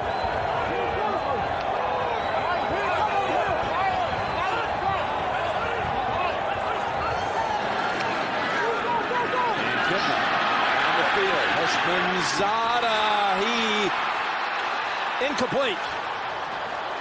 Deshae Townsend back there to make it difficult. TJ Hushmanzada gets by Deshae Townsend. Deshae Townsend does turn around and look, but he put his hand right in the middle of Hushmanzada. 2nd down and 10. Kitna still going up top. And Walter is walloped, but holds on. Ike Taylor bangs him back after 5. Go back to that last play before this one. Is it John Kitna just didn't throw it far enough, and this time he leads Walter into trouble, but a good job hanging on to the football while you're getting hit awfully hard. 3rd and 5, Pittsburgh 35, maybe 2 down territory. if they fail to make it here. Walter able to stay in there even though he really got smacked. And a flag and dead ball as they were about to run a little trick play. Fake the toss out to Perry. Offense, number 82. 5-yard penalty, still third down. Pavs again. And they were going to toss it inside to Walter. Let's go down to Bonnie. All right, Jim, Carson Palmer's prognosis is that he has a torn ACL. They're saying just one ligament now. Surgery is pending. They haven't scheduled that yet. What the Bengals are telling me is that they're hoping Palmer would be ready for training camp next July. Wow.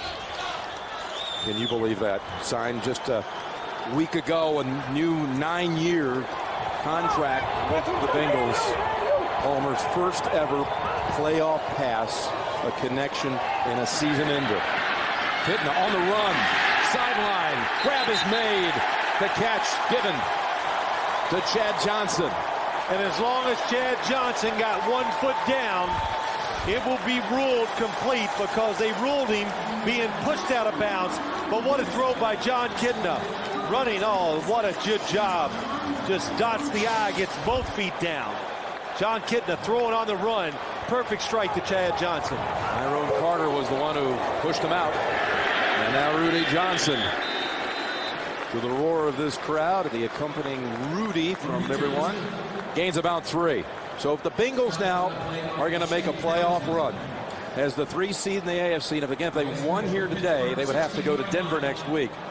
This is something since 1970. Talk about quarterbacks coming in off an injury and throwing at least 15 passes. Drew Bledsoe against Pittsburgh. You remember that AFC title game, and Old Morrow against the Eagles back in 71. Well, I don't remember that one. I remember Drew Bledsoe. I did the game. He came in and played very well, just like John Kitna today.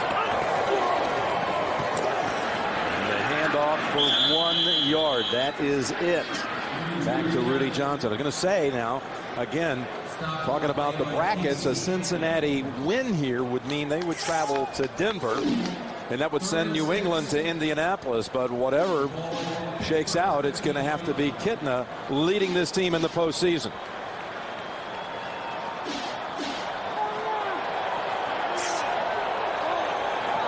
Chris Perry in for Rudy Johnson, 3rd down and 6. Kitna, pump fake, now taken off, throwing on the run, incomplete. In the area of Hushmanzada. Ferrier was in the face of the quarterback. And Shane Graham will be called for the field goal try. When you look at the Steelers, they got all those linebackers. They have Troy Polamalu always near the line of scrimmage. What they're trying to do is get the back or somebody small blocking one of their big linebackers so they can overpower him and get to the quarterback. That's what happened that time to John Kitna. 33-yard attempt with Larson on the hold. And look at this. Gets away. Graham falls on it back at the 34.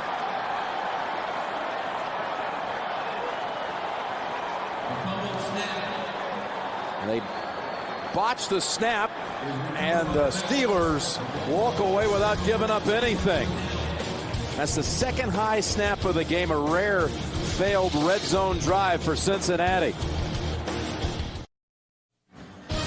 The NFL on CBS is sponsored by Southwest Airlines, proud sponsor of the NFL and official airline of Super Bowl 40. Miller, there's good enough and there's better than it has to be. Miller, good call. And by the all-new 2006 Toyota RAV4. Handle anything. We're back.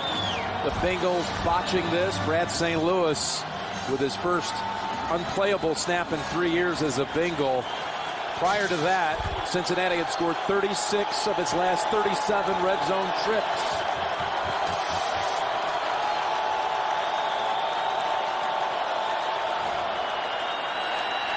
Roethlisberger goes for the safety valve with Parker, and a gain of about 8, maybe 9. Ben Roethlisberger passes complete to Willie Parker. Brian Simmons on the stop for the Bengals. 2nd and 1 coming up. It'll be 2nd and 1. The ball Well, you look at Ben Roethlisberger today, Jim. He's really played well. He comes into the game and a lot different from last year, mentally and physically, just feeling better and rested. The rookie year, so hard on him. By the time they got to the playoffs, he was wore out. Big hit, but Parker forward progress, we'll see. I think they're going to spot him short. Which recently fired head coach will be the first to land a new job? You can cast your vote at NFL.com. You know, talking to Roethlisberger, talking about his playoff performances of a year ago, he said, hey, I cost us the game last year in the AFC title game, and he took the hit as well for the loss to Cincinnati this year. Said, I know they're going to try to make me lose the game again. Trying to force me to throw like they did in game 2. Bettis in. Bettis for the short yardage. And it looks like he might have it. Yeah, he's getting a good spot. Hard for us to tell. So many bodies. Jerome Bettis. You know, Roethlisberger last year against the Patriots, they lost only one game. That had been back in week 2. Roethlisberger had never lost as a starter. Coming in week 3, and Rodney Harrison picked him off. Talk about red zone failures, and ran it all the way back. Look at him directing. Vrabel went all the way for a run back touchdown and a Patriot win. First down, then middle of the field. That's Tuman. 1 yard short of another first. Yeah, but you think about last year, and I did this when I did his championship game. And I remember what it was like to be a rookie quarterback in the NFL. And he was spent. He talked about it, and what did he say last night? I had a hard time staying awake during my meetings. Totally worn out. Yeah, you know, now he knows how to take care of himself. The second time through a league is always a lot easier on a starting quarterback. Second down and 1. Quick toss. Randall L. wrapped up by Kevin Casefaharn, who stops him for no gain. Boy, did he close fast. Yeah, he did. So many teams are throwing what they call, these are smoke screens, and it's a running play that's designed. You could see the running backs were going to go up in there. One was going to block, one was going to run, but they make 2 calls, and the receiver knows if the defender's off, the quarterback might just raise up, throw it to me. The defense reacted very well to it that time. The bus has already made it on 1 3rd and 1. He's probably going to get another attempt. 3rd and a yard, and Bettis moves through the line, emerges with the first. I tell you, Jerome Bettis, that is one big body. As Bill Cowher said, as big as he is, he still has some of the best feet in the NFL. Finds a little opening and goes in there and gets the first down. And what a role he plays. How about that? 2 big 3rd and shorts. He comes in and gets it done. Gets them both. Parker returns to the lineup. Steelers driving with their first handle of the second half, but nothing doing on first down as David Pollock makes the tackle behind the line of scrimmage. Spectacular career that began with the Rams. And then in doghouse there with their new coach, Rich Brooks. They traded him to the Steelers. And what a trade it turned out to be. Over 10,000 yards rushing as a Steeler alone. A Hall of Fame career indeed for Jerome Bettis. Trying to extend his career. This likely to be it for him this year. Roethlisberger plants the feet, going down the field, and incomplete. Randall L. with a flag. Thought he might have it. Randall L. at the snap of the ball just ran right down the middle of the field as fast as he can. Watch him. Torrey James. Oh, there's Casefaharn, and there's no move. It's just keep running. Defensive pass interference, number 34. Contact occurred at the 5-yard line. Spot foul, automatic first down. Boy, that's almost a touchdown grab anyway. It looks so similar to the one yesterday with Shepard of Tampa Bay. I think they both were touchdowns. I know what you think about the Tampa one. I know your feelings on that. This, would you want to review this, though, if you're Bill Cowher and the word from upstairs? Is it worth taking another look? Well, you can review it, but you're going to lose because you have to hold that football all the way through the play, and he did not, Randall. And now we're getting bottles and everything thrown into the end zone by some of the fans in the crowd. All they've done is give the visiting team a free timeout. I like what the Steelers have done today. They've stayed patient with the running game. Well, of course they have. They always do, as long as they're not behind by three touchdowns. But when they're throwing the football, they're looking for big plays down the field every now and then. They hit one earlier to Wilson, and that time, even though it's not going to show in the statistics, it was a big game by this offense. Yeah, St. Louis, snapper for the Bengals. They failed to get a try on the field goal at the other end, and the Steelers trying to ride the momentum wave. First and goal, and Bettis. Look at the nifty move. He is in. No denying Jerome Bettis. We talked about the feet of Jerome Bettis, and that play, I was going, why don't you just run him over? Ifeanyi Ohaleti is right in the hole, right around, almost doesn't touch.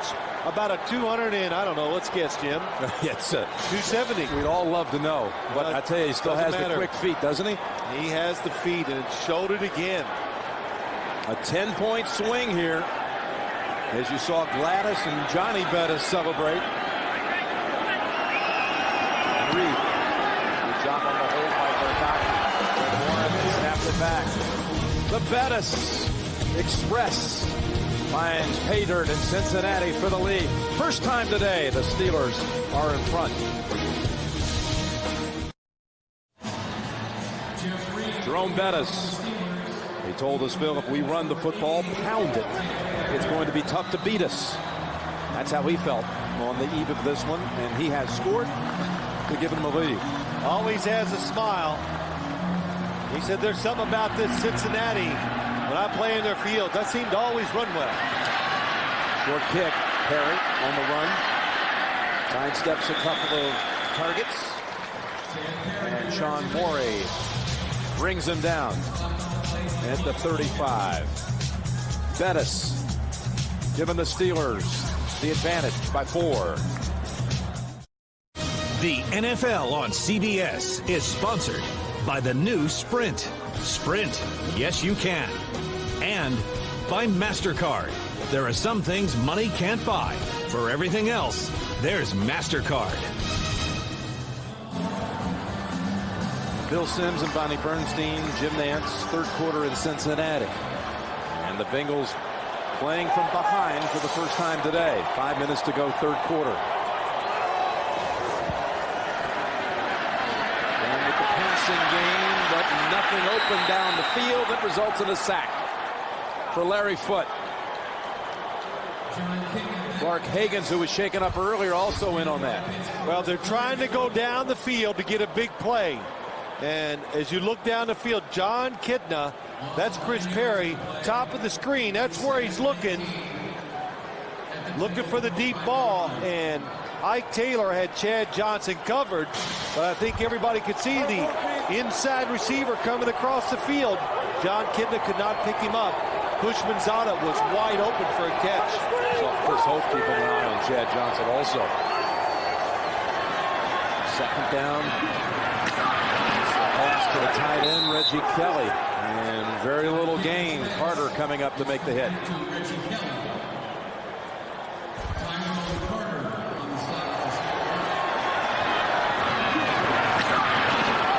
Good stick by Carter. Did you see the defensive front that time for the Steelers? Oh, yeah, a little different look. Second and really long. They had 2 defensive linemen in, and they had 9 defenders back playing the pass, and that's why Carter was right there to make the quick tackle. Third down, 15. And they whistle it dead again.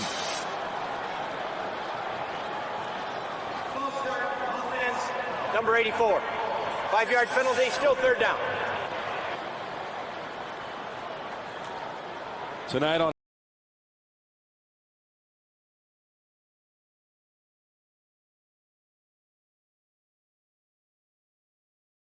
drama tonight, Cold Case on America's #1 network. We brought the Bengals out today for the first time onto the field to Springsteen's my hometown, and this hometown crowd went crazy. Now the Steelers only have one defensive lineman in. Pretty nifty catch by Kitna in all kinds of time. Able to finally spin Higgins away and drops the football at the 20. And Aaron Smith downs him. What a disastrous series that was for Cincinnati. Yeah, that was a little tough for John Kitna. Aaron Smith, the only defensive lineman that's going to rush, and then Clark Higgins delays and comes in, but he does the right thing.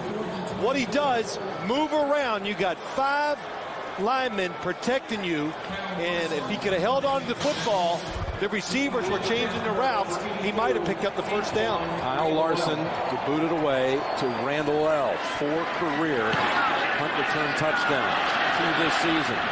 No chance to run this one back, and a Steeler bounce setting up Roethlisberger and company near the 50. 21-17, third quarter, Steelers. 21 points allowed by the Bengals. You see over the last 7 games, they gave up 31 a game, most in the league. Yeah, Jim, those first 9 games, the Bengals defense was getting an extremely high number of turnovers, especially interceptions. That died out as the year went along. They took advantage of the NFC North and their quarterbacks picking off, well, not only Brett Favre, but Dante Culpepper 5 times, Orton of Chicago 5 times, Favre 5 times. 15 in one division, wow. But that's what they thrive on. They do have Torrey James, Deltha O'Neal, both corners. They have tremendous ball skills. When it's thrown in the area and they've had a chance to intercept it, they've done it. I saw Chuck Bresnahan, the defensive coordinator, who told us we've got to win on 1st and 2nd down. 2nd down and 8. And that's Parker. Stopped about 2-3 yards shy of a first. And that's really a loss for this Bengals defense. That gain right there. Yeah, that's what he does not want to see. He wants obvious passing situations. Their thought coming in the game, if we make Roethlisberger have to throw in somewhat long yardage situations, he'll get impatient, he'll throw it down the field, and the last time they played, that's when they got the interceptions. 3rd down and 2. Randall L. comes back. He's close. They could snap it to him. There we go. Oh, you saw it coming, and now he's going to toss it back to Roethlisberger. Touchdown. Wide open down the field. It's Wilson, and the Steelers have a double-digit lead.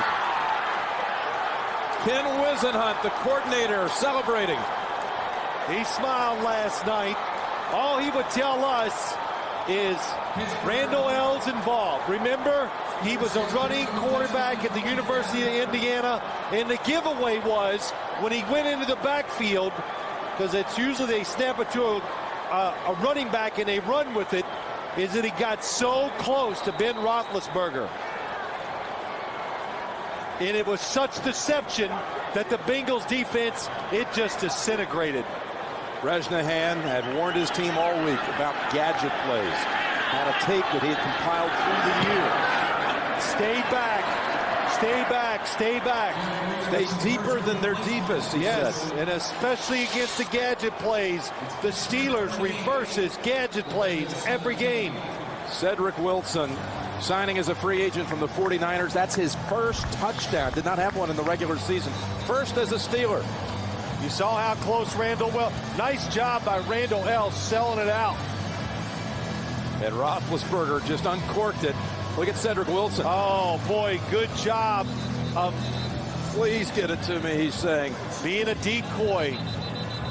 And just look from the overhead view. Wilson up top. But look how close Randall L. is to Ben Roethlisberger. Then when they throw across the field, that just gets them all. Everybody comes up. Dude, that's don't know if I ever threw to a receiver that wide open. Maybe in the pregame warm-ups. I don't know. I'd have missed him. But that was again, Chuck Bresnahan talked about it. The Bengals have been very good against the so-called trick plays against the Steelers over the years because they keep a tape of all of them, and they watch it. What they say? They watch it a couple times this week. It's easier to show them on tape than it is to practice it. He said, we know it's coming. And I just keep warning our guys. They had stuff back to the days that Cordell Stewart was the quarterback. That's right. On tape.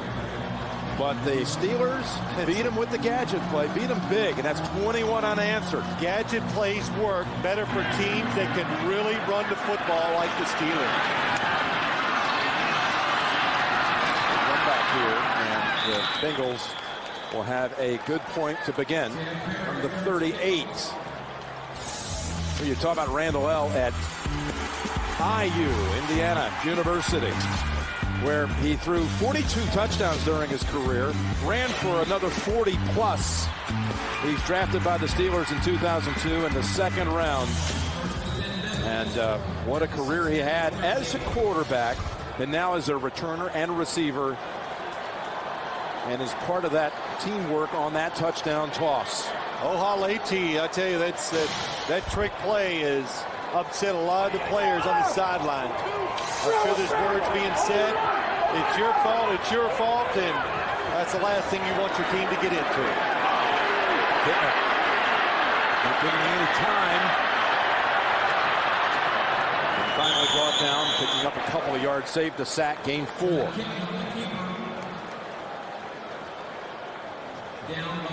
Bengals in this quarter, 50 penalty yards, 1 big one that set up the previous touchdown to the Wilson grab. 2 fumbles, 2 sacks allowed.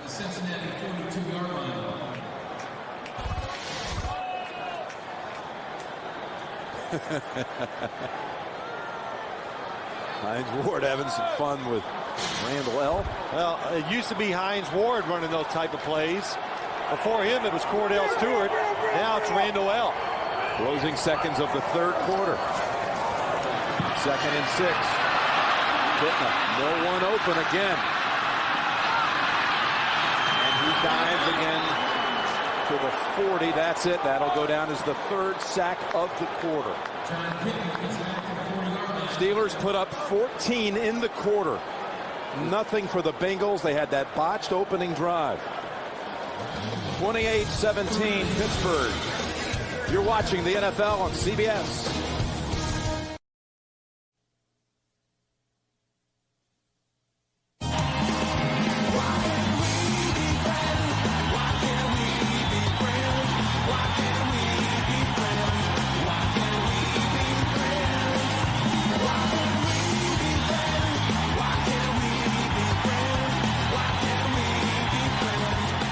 Tough to be friends when you're in the same division.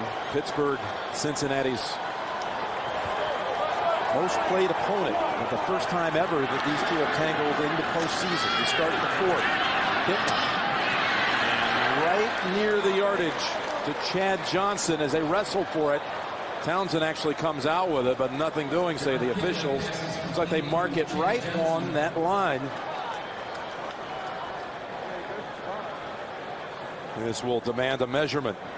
For those expecting to see 60 minutes, you're watching the NFL on CBS. And the AFC Wildcard game between the Steelers and the Bengals. Jim Nantz along with Phil Simms and Bonnie Bernstein, with the Steelers leading at 28-17. 60 minutes will be seen in its entirety immediately following this game, except on the West Coast. You know, Jim, as they're looking at this measurement, it's going to make it. During the commercial, we were talking about just this trick play, what they did. Randall L. came in motion, got beside Roethlisberger, sold the run, threw it back, and then Roethlisberger throws it down the field. When you start thinking of the components that they put together to get that play, you know, this stuff doesn't happen in pro football. That's what you do in the Little League stuff every once in a while if you can make it work. So really, man, clever, and a team that does it all the time can pull it off. First down for the Bengals. And Perry cuts outside and run right right down the line of scrimmage for a gain of 1, maybe. Taylor takes him out. That third quarter, we talked about it, how everything went against him. Yeah, it did. When things start going against you like that, I know the Steelers defense is good, hard to run against, but you got to settle it down. And sometimes just getting some tough rushing yards settles your offense down, settles the defense you're going against down, and it's easier to make a play. 2nd down and 9.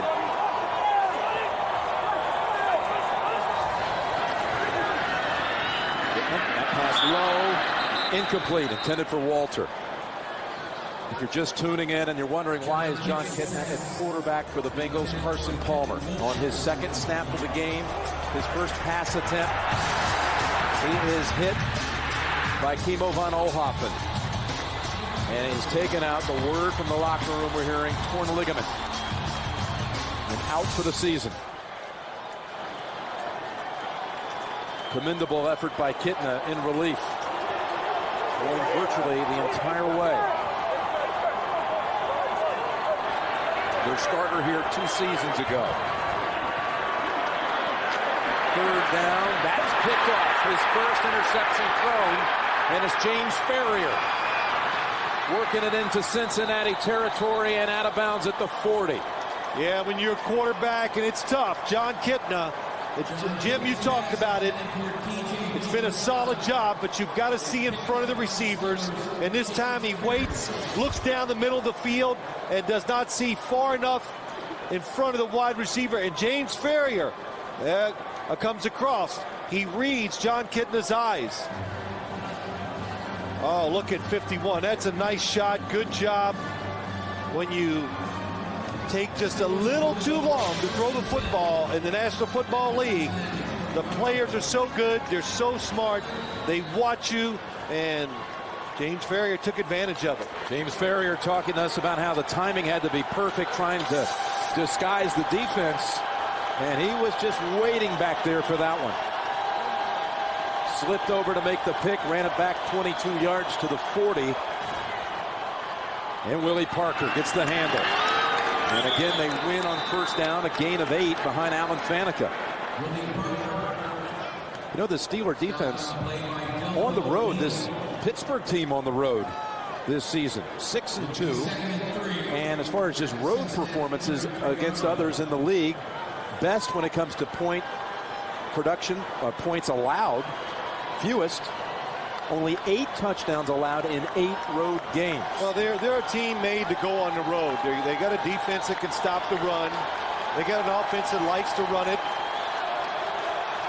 Well, Cowher told us we like a hostile environment. He pointed out they're 13-3 on the road the last 2 years. The bus galloping. Look at him go, and it takes a couple of Bengals to bring him down. Well, what the Steelers did that time, they just lined up, and there's no mistakes about it. When they get ahead, they are going to run the football regardless. Dan Kreider leading the way. Alan Faneca, what a block up inside. And they are so used to running against defenses that crowd the line of scrimmage, they can block whatever. Bill Cowher has seen defenses crowd the line of scrimmage for 15 years, and they've blocked them for 15 years. It remains Bettis in the backfield. He already has 1 touchdown today. Back to Jerome. Right side to the 5. You know, when they won, again, both teams failed to protect home turf in the regular season matchups. And when the Steelers won here in their first matchup of the 2, the last 20 plays for the Steelers in that game were running plays. They just know how to milk it once they get that lead. That's what distorts some of their statistics. When they get a lead, what Bill Cowher said to us last night, he goes, man, we're gonna run it. And I don't care what the coaches, the receivers, anybody thinks. We're going to keep pounding the football. 3 for 3 today inside the 20. They only had 1 trip all year in the red zone where they did not score. Amazing. Bettis cuts inside to the 3, 3rd and goal on the way. Jerome Bettis moves the football inside the Cincinnati 5. Well, they run the football more than any team in the league, but this is what you're talking about.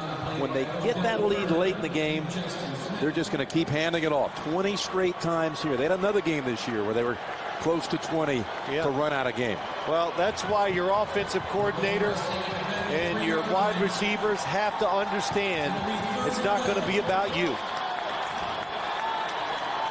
Your numbers are going to go down, especially when the Steelers are leading the game. Timeout called by the Bengals with 10:40 remaining. 3rd and goal coming up for Pittsburgh.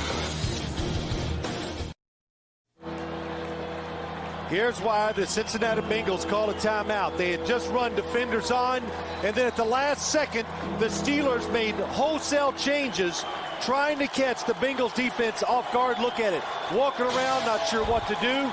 And it's a big one because holding the 3 points, you're only 2 scores down. They have to hold them to a field goal. 3rd and goal. The toss. And reversing field and looking to throw. Randall L. incomplete. They come out with another trick play. And that one not enjoyed at all by Bill Cowher. Well, yeah, you know, now when they don't work, he's going, what a stupid call. But well thought out again. Randall L. is always in the center of these so-called trick plays. If he'd have just kept going, he might have made it, but that's easy for me to say. Good job of throwing it away and making the field goal attempt stay relatively short. Jeff Reed will try from 21 yards. I wonder who they were trying to throw to there. I think Keith Miller, right? Could have been. Roethlisberger was over on that side. Looked like he was trying to throw a block. Kick is good. 14-point lead.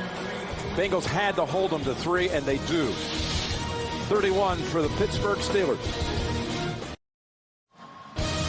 The NFL on CBS is sponsored by Burger King, who remind you to have it your way. IBM, become an on-demand business. IBM can help. And by the all-new Civic from Honda. It'll reverse your thinking.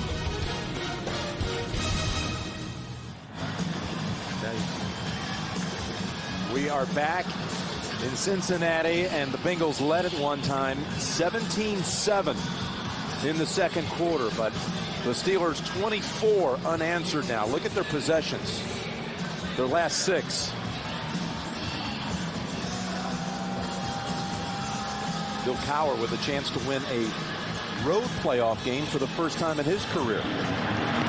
3 before today. Driving kick to the goal line to Perry. Tad Perry will work the right side, but not advance it even to the 20. Shut down by Krewalt. Here's the lineup tonight on CBS, 60 Minutes. Bodie Miller, sit-down interview with the best American skier ever. He's got some fascinating things to say. That's on 60 Minutes. Cold Case, featuring the music of Bruce Springsteen, and CSI New York and CSI Miami, each on a special night here tonight on America's #1 network. Well, for the Cincinnati Bengals here in the second half. The bad snap on the field goal attempt. John Kitna losing the handle on it a couple times. And then the last drive, the interception by James Ferrier.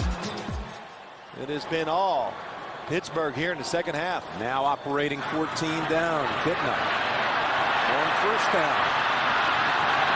Cross is throwing it away. I love the way you say Cincinnati. I know you're kind of from this area down in neighboring Kentucky. I think about it a lot. I don't want to, because I said that once down here, and I pick up a paper and everybody's killing me for saying it. It's from Cincinnati.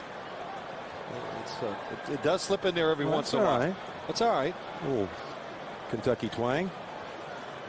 And Kitna, we talk about winning first or second down.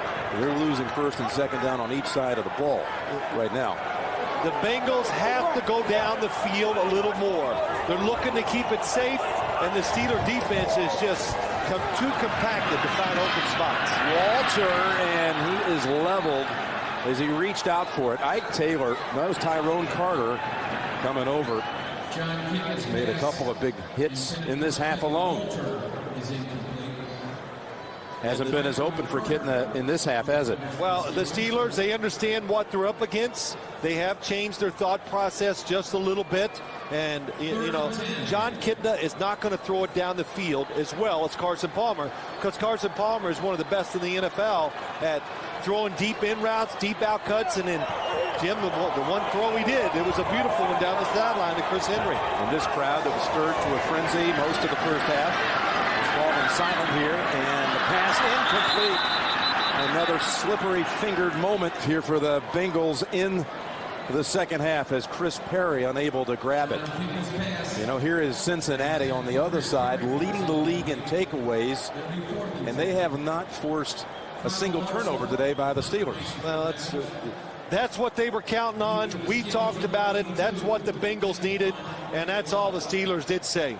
What did Ben Roethlisberger? He said, I'm going to be patient. I'm not going to heave it in the middle of the defense like I did last time.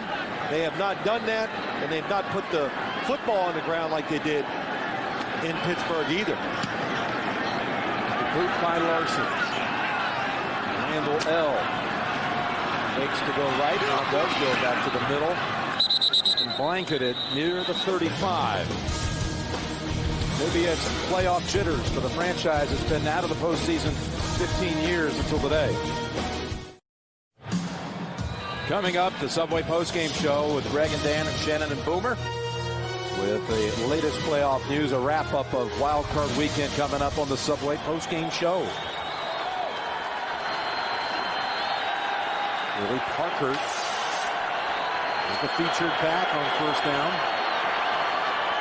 There's the Steelers. You figure just going to try to milk it, keep running it. With success here for 7, Willie Parker. Bonnie, these two coaches really know each other. They sure do, Jim. They have known each other since their grammar school days. Growing up in Pittsburgh, they played youth football together, kind of became friends, stayed in touch about high school, and as they were on their way up the coaching ranks. In fact, Bill Cowher was telling us when he got his first head coaching job with the Steelers in '92, said Marvin was literally the only person I actually knew who I hired to coach. But he said there are commonalities between the two he admires. That they played in college, they probably overachieved, and they have this everlasting thirst for knowledge. A lot in common, and coming full circle today with 2 careers as Parker easily has the first, and he's down to the 44. Both Marvin and Bill growing up in the Pittsburgh area. They both acknowledge that their first ever football game, they played against one another when they were age 9. And what did Bill Cowher say? I was probably trying to scare him even back then. Yeah, the Fort Cherry Little Rangers of Marvin Lewis out of McDonald, Pennsylvania, against the Crafton Little Cougars. All the way back to the age of 9, high school. They went to a camp together where they really got to know one another after their sophomore years in high school at Indiana University, Pennsylvania. First down, Pittsburgh. Working it down to 8 minutes, and Parker gives back a couple yards. Well, how about Marvin in high school? Did a little bit of everything. Defense, kick returns, and quarterback.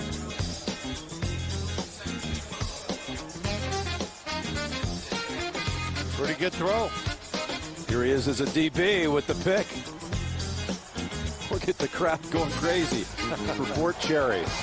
Marvin Lewis's mother and father and his sister and her family all still live up in McDonald, and they come down every game, the 4-hour drive down here to watch his team play. Second down. And that's Case Faharn riding down Parker, his second straight tackle behind a line of scrimmage. Yeah, it was good timing by Case Faharn. Comes from the side away from the play and just outruns the running back before they can make a play. And that's what blitzing is. We talked about it. It's about spacing your defenders out evenly, and it's timing the snap count. And that time, Kevin Case Faharn timed it perfectly. Some enthusiasm coming out of the stadium here that's been disheartened by this Steeler run over the last 2 quarters. They need a stop on 3rd and 14 to have any chance. Roethlisberger. That pass right off of Bingle, almost picked off. That could have been intercepted by Robert Gathers. As Roethlisberger walks off with his poorest throw of the game. Well, you know what it was, Jim? It was covered, shouldn't have thrown it, but you're a quarterback, a screenplay. You hate to give those completions up. And I saw the coaches looking at him, throw it away, and, well, you know, I thought I could stick it in there. Roethlisberger with 3 touchdown tosses in this game for the second time in his career. 3 touchdown game. The other was also against the Bengals.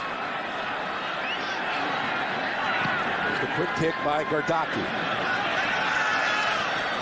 And Ratliff wisely lets that one go in for the touchback out to the 20.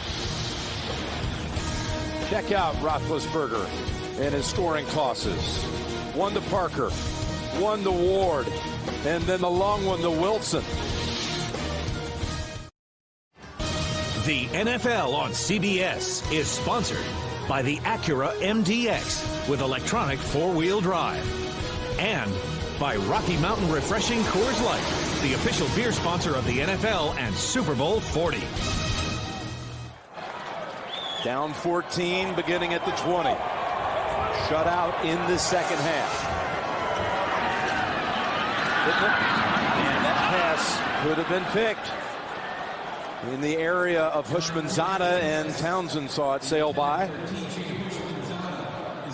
And look how it's all changed. Did not see any of Kyle Larson first half of this game. Their punter. But the Pittsburgh defense shutting them down in the second half. And that's Perry diving for only about 3. Tyrone Carter, Aaron Smith, both bring him down. Well, Jim, they're down 2 scores. So I don't know if Marvin Lewis will go for it here on 4th down. He might elect to punt one more time and see if he can get the Steelers out 3 and out and get it back, and then really have to be frantic trying to score twice. Has the first down. That's Walter. And he was about to get blindsided, was Kitna. He was. It was a late blitz by the Steelers coming from John Kitna's left. I think he felt it because he drifts. Oh, yes, he looked over there and saw it. And that's why he drifts to the right. And that allowed him to get the extra time to make a perfect throw down the field to Walter. That was McFadden coming in from the side on the blitz. Good job by John Kitna looking over there and seeing it and then moving. You set it down from the 46. Take the short one, they give it to him. And that's Schobel for only 2 yards. You know, I've always seen this stat around the Steelers when they get that big lead. Under Cowher, with a lead of 11 or more, he's 101-1. The only time he lost with a lead of 11 or more was in this new stadium at Paul Brown Stadium. Lost in overtime to the Bengals 3 years ago. Kitna fire in, good grab this time by Schobel, good for a first. 101-1 with that running game, gets that lead. A lot of good teams, yeah, that's right, a lot of victories, 100. But now the Bengals cross midfield. They will absolutely use all 4 downs. Green pass, and Chris Perry wrapped up by the left leg, and that's Tyrone Carter. We've called his name a number of times.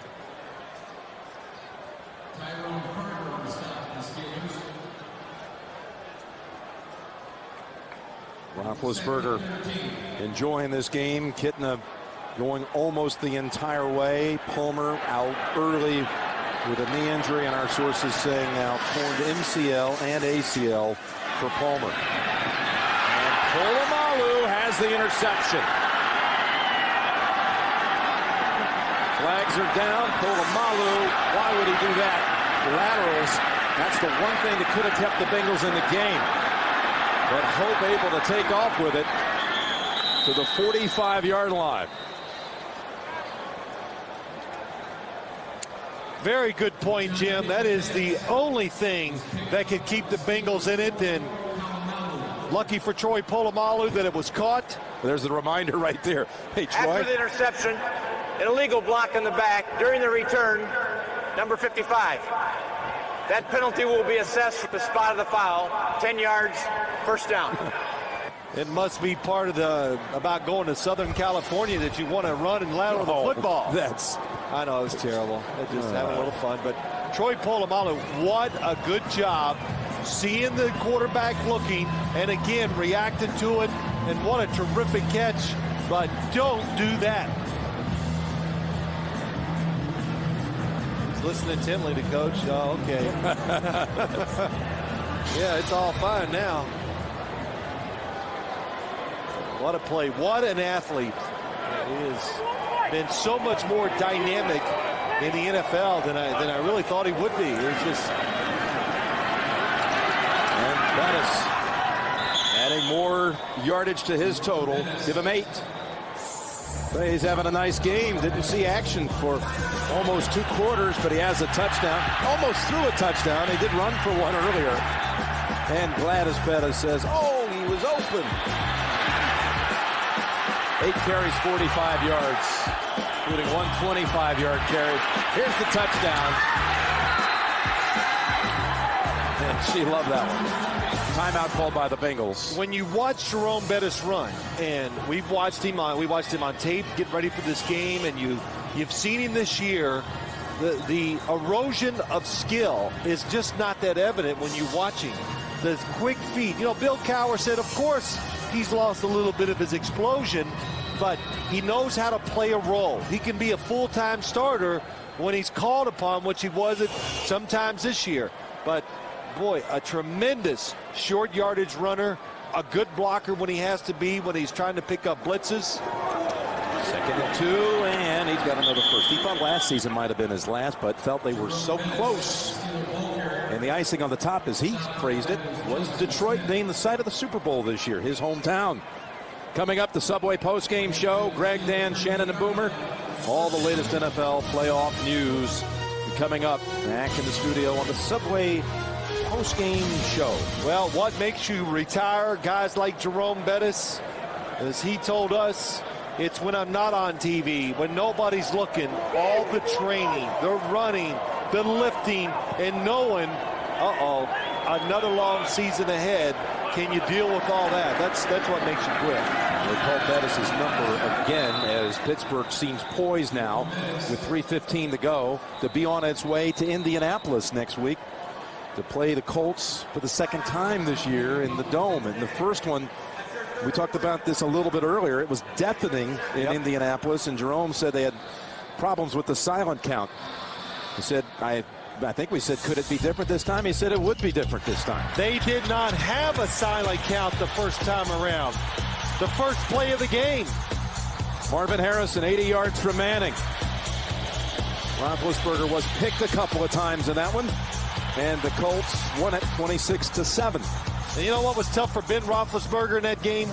That was his first start back from the knee injury, and what a spot to put a quarterback in. Just too tough. Or was it the thumb injury? Well, it was both. Both. He had them both going. So to worry, the pass rush is so good in Indy. The crowd noise. You've been out of action for a while. That's a tough spot for a quarterback. Cincinnati had burned its last time out. And look at Veron Haynes get another first down. Bengals can't stop it. Just the 2-minute warning. That's it. Haynes with 16 yards. Well, Veron Haynes, it's just the number of backs. Remember, Deuce Staley, a pretty good free agent pickup by the Steelers a couple years ago. He's not even dressed today because Veron Haynes is a 3rd down back, knows how to pick up blitzes, and a very good special teams player. And, Jim, we've seen over the years, special teams have ruined postseasons for the Steelers. Bill Cowher thinks this year he has it fixed. Really amazing to think as Haynes spins away, gets outside, and it's a foot race.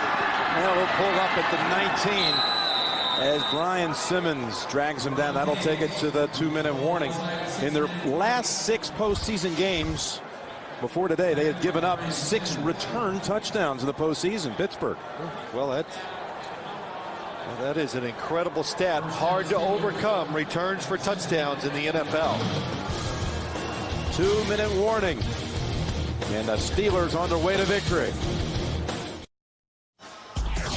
Tonight on CBS, 60 Minutes, Cold Case, CSI New York and CSI Miami here on America's #1 network. Well, the divisional round for the AFC, we're going to feature a couple of rematches from the regular season in the same buildings. Pittsburgh at Indianapolis and New England to Denver. New England, Denver. Well, we were there for this one, Phil. And Tatum Bell breaking through for a touchdown. That was in the second quarter. That same quarter, Rod Smith holding a 6-yard pass from Plummer. They led 28-3, went on to win it 28-20, but a far healthier New England team coming to the Mile High City next week. It'll be Saturday night. New England at Denver with Pittsburgh at Indianapolis on Sunday. Next Saturday night, the NFL Today will lead it off at 7:30 Eastern time, right before New England and Denver in the divisional round. Then Sunday, 12 noon Eastern time, the studio opens things up with Greg, Dan, Shannon, Boomer. Pittsburgh at Indianapolis. Well, 2 good games next week. Looking forward to going out to Denver and watching Bill Belichick and Mike Shanahan go at it one more time. Seems like I've seen a lot of those games over the last couple of years. Both are really handsome matchups. One more kneel down, and thanks to all the crew here as Bill Cowher wins a road game for the first time. He was 0-3 before today. The first road playoff win for the Steelers, in fact, since 1989 in the Houston Astrodome. We'll try to be the first team since the Patriots of 1985 to win 3 road games to make it to the Super Bowl. Part 1 complete. They had to come from 10 down to do it. Twice they were down 10. 10-0, 17-7. Bus has another game to play. Another stop to make for Phil and Bonnie. Subway postgame shows coming up. Jim Nantz saying so long from Cincinnati. The Steelers victorious and moving on to the divisional round. Good night from Cincinnati.